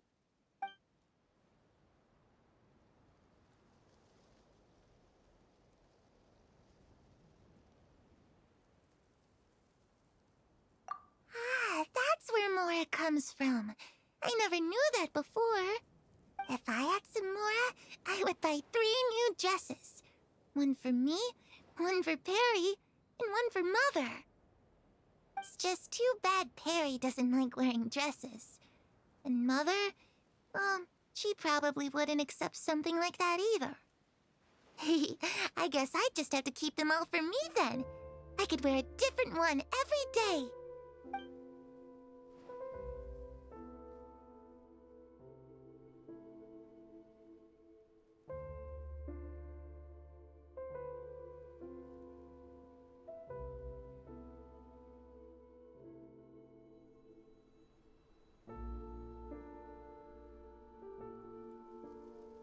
Those yokai you mentioned, what do they look like? I once saw a drawing of this one guy with horns on his head and a super scary face. Are there any yokai like that? Oh, sounds like you're talking about an Oni. Yep, we've met one, and let Paimon tell you, they're not nearly as scary as they look.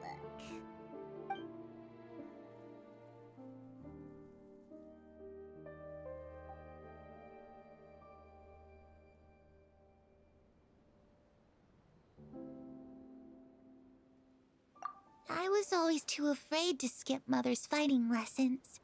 But at the academia, I bet you could do all sorts of secret things in class. Things that have nothing to do with studying. I'm just kidding.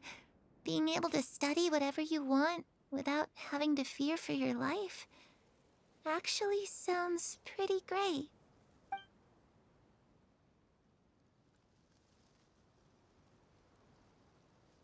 The situation was super dangerous. Lenny and Lynette were accused of committing a crime, and they were going to have to stand trial at the Opera Epicles. Oh no, that must have been hard for all of you. What happened next?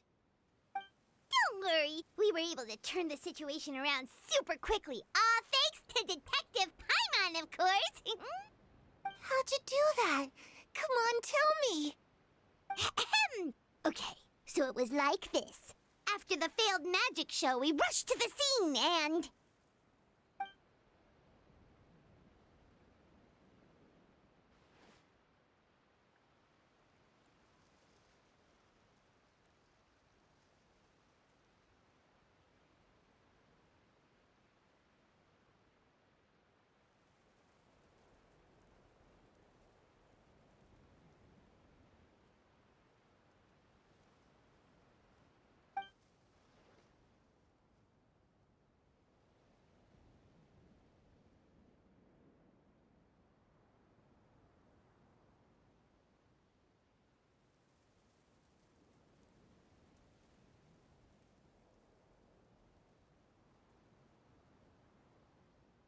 Shadows don't have the capacity to learn or grow. Any new information they encounter is quickly forgotten over time.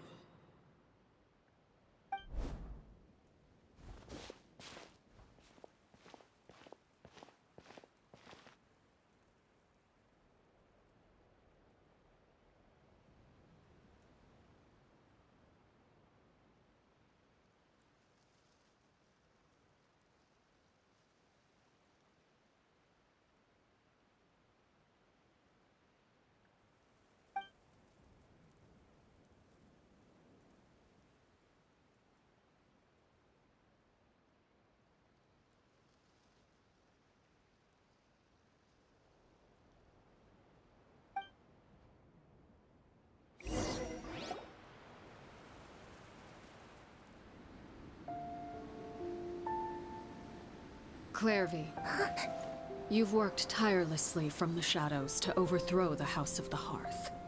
Now, by my authority as the Knave, I shall announce how this matter ends. You are hereby expelled from the House of the Hearth. You are no longer tied to this place, nor are you bound by its rules. You're saying that I can finally leave? I get to experience the outside world as well? Oh, I almost forgot. There's no getting older for me. Still, seeing who you grew up to be makes me really happy, Parallel. Take care of yourself. Goodbye. May we meet again someday.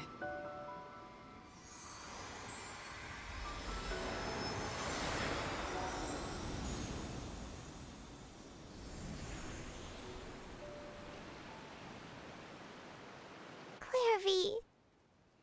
She left so soon. Paimon didn't even get to finish her story. I also have certain sentiments left unsaid. I wanted to tell her that the aurora I saw in Snezhnaya was just as beautiful as the ones in the pictures. But a shadow's memories reset at dawn. Had we delayed any longer, we wouldn't have had the time to say goodbye. Whatever regrets may linger, let them be lost to the coming of a new day. Father? It's Linny! Hey, Linny!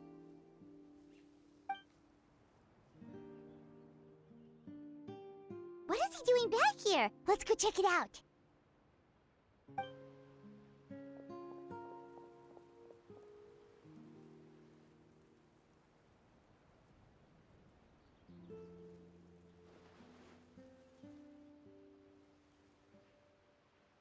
Father, the bottled flames have been administered.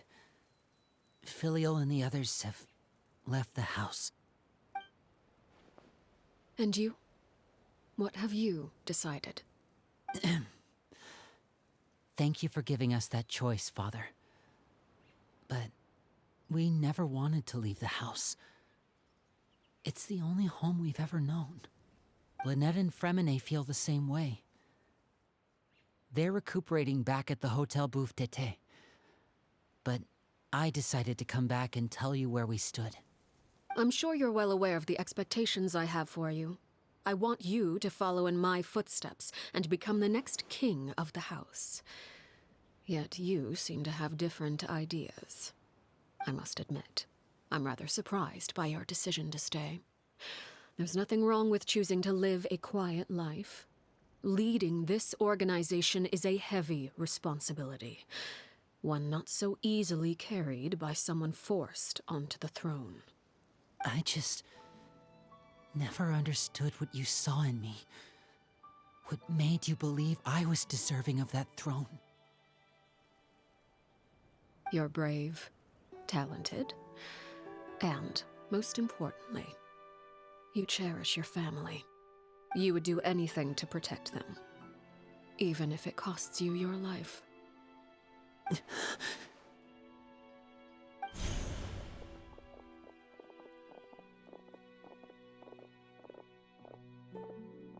Speaking up back there was so brave of you, Linny.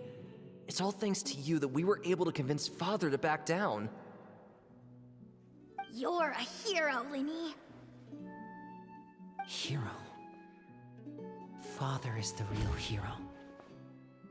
Had Father gone all out during the duel, there's no way I would have walked away with my life. She must have had it all planned from the beginning, from the very moment she suggested a duel. I'm not deserving of that title. I'm not strong enough or smart enough. You're wrong. In my opinion, all you need to be deserving of the throne is conviction and the necessary strength to act on it. We may have different ideas of what it means to be a family, but you can hardly be said to lack conviction. What you truly lack is strength. For someone of your talent, though, that's something that will come with time. Even without that strength, you still chose to face me in a duel, even though the odds were stacked against you. That capacity to honor your convictions is what I truly see in you. Father. No one knows what the future holds, what tragedy or triumph may be in store.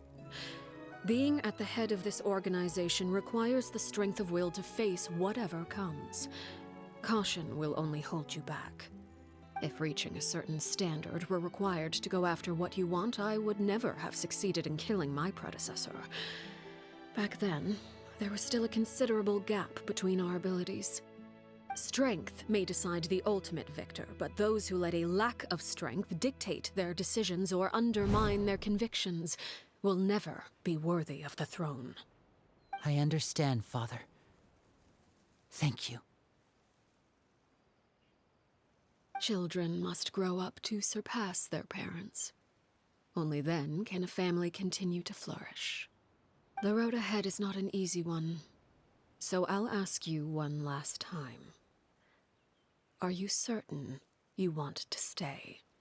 You've done so much for me, Father, and that kindness must be repaid. Plus, with Project Stuja at hand, there are many dangers ahead, and I, for one, don't intend to back down. Protecting my family at all costs. That's my conviction. Then you're welcome to stay. As for Project Stuja, you need not be too concerned.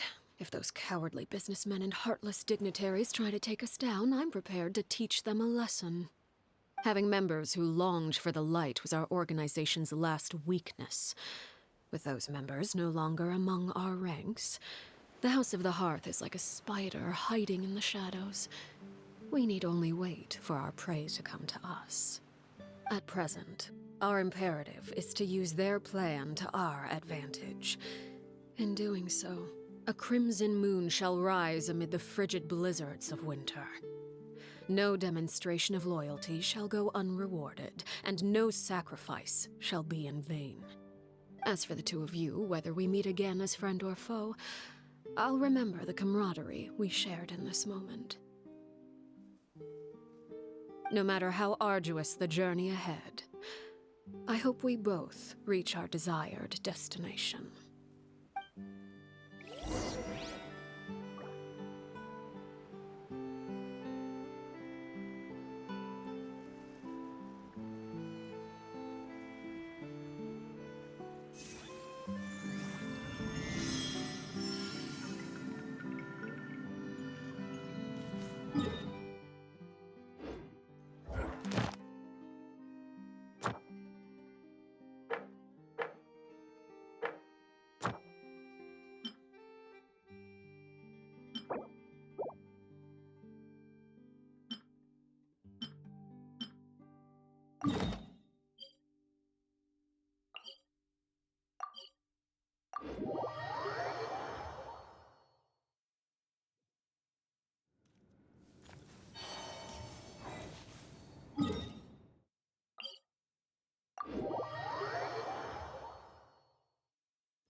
If you insist on putting yourself to the test, then tested you shall be. Wait.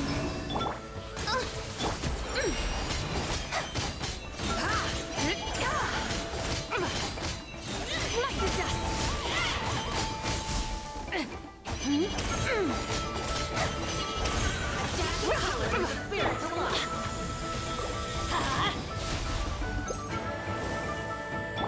Surge.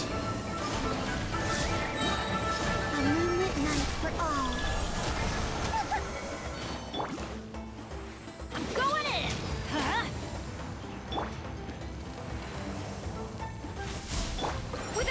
gonna do? Smite to death!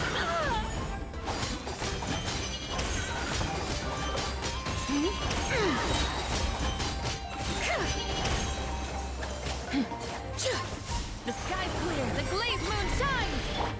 Oz, reveal! Let's light it up! Wait. Be cleansed!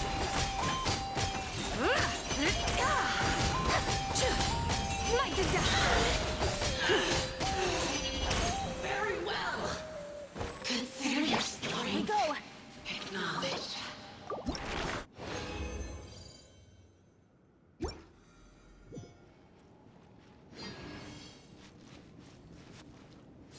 If you insist on putting yourself Everybody to the stand test, back! then By test royal your decree! A new moon rises.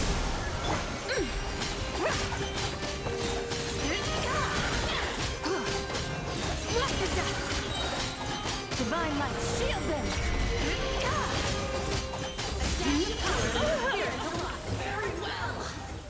Consider your strength. Acknowledged.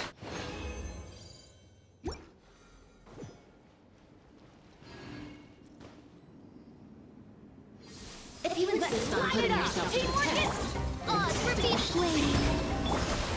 Arrogant and presumptuous! Smite to death!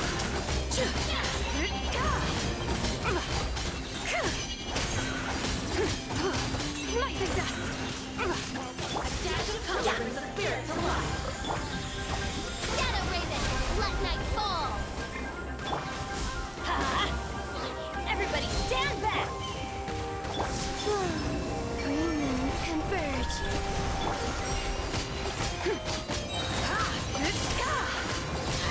Foolish and ignorant! Smite to death! The sky's clear, the glazed moon shines! Smite to death!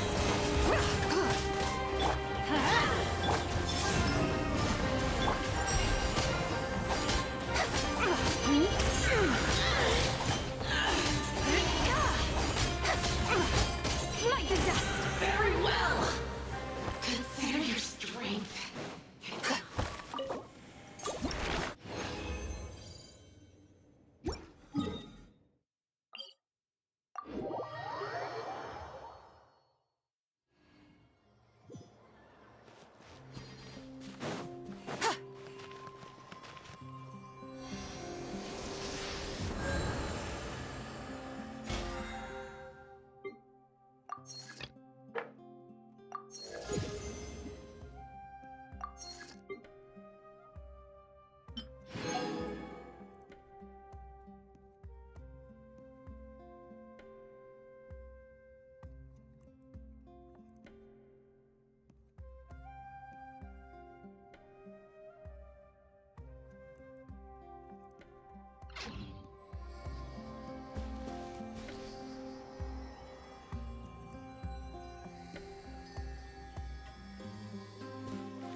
Each Chi-Chi meal contains...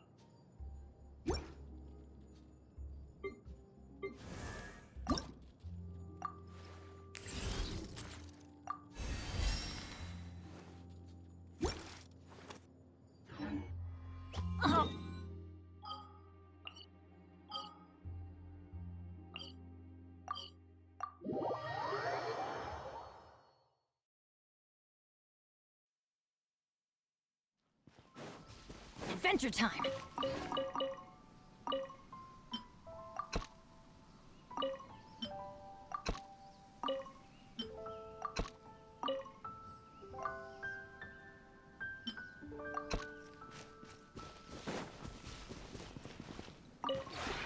We have put in...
If you ever have...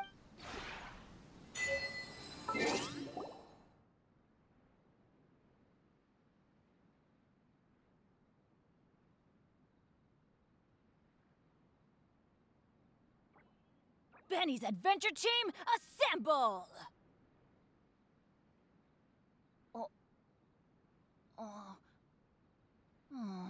Or not.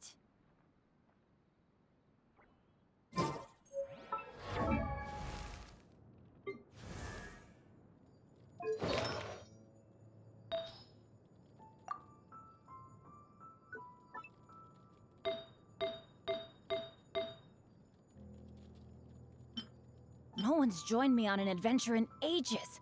Come on, let's go!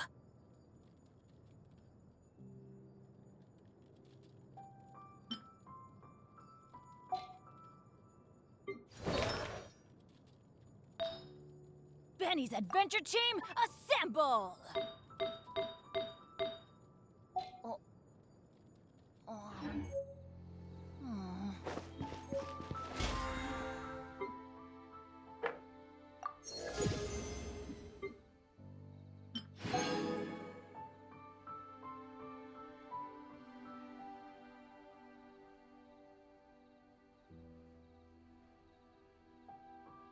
Oh, ow! Where did that come from?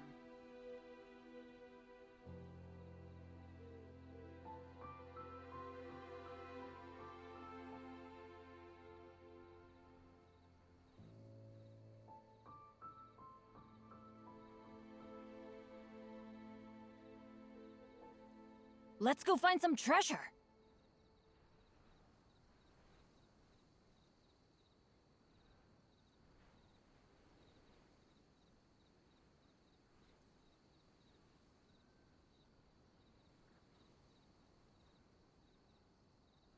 Benny's adventure team, assemble!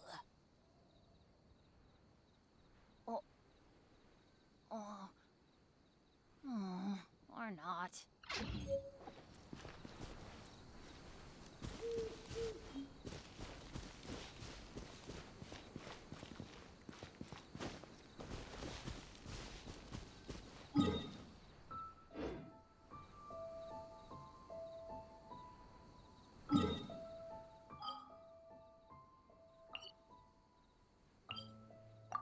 No one's joined me on an adventure in ages.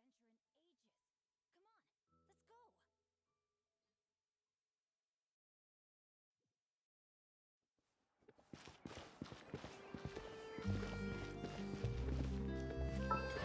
go.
we go! Adventure time!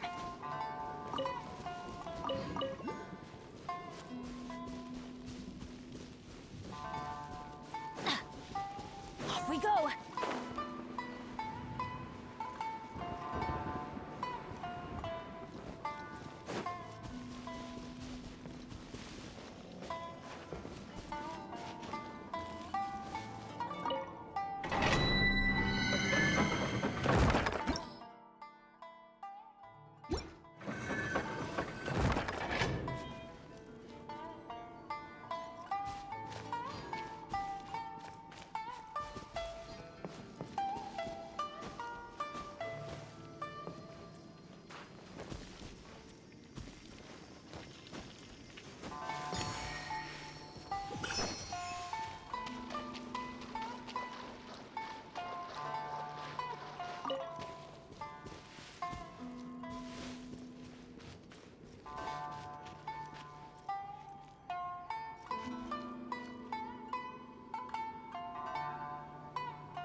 Benny's adventure team, assemble!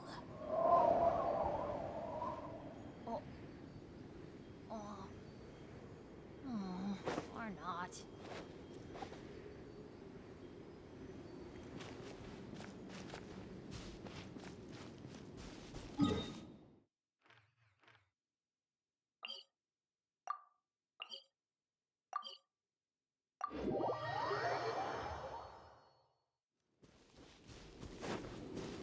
Adventure time!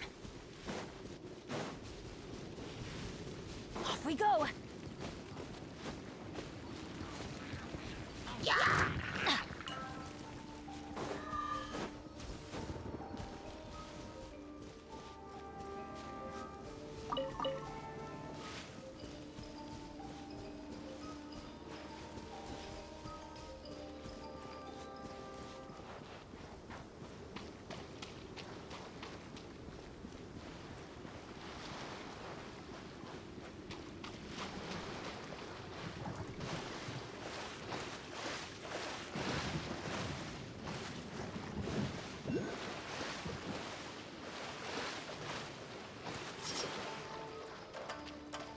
Adventure time!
Day. By royal decree! Wait.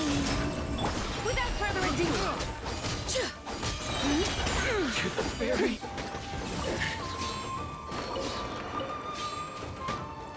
Like the dash line!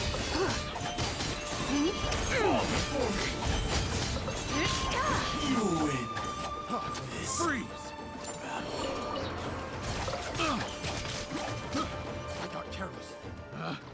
Picked the wrong test subject.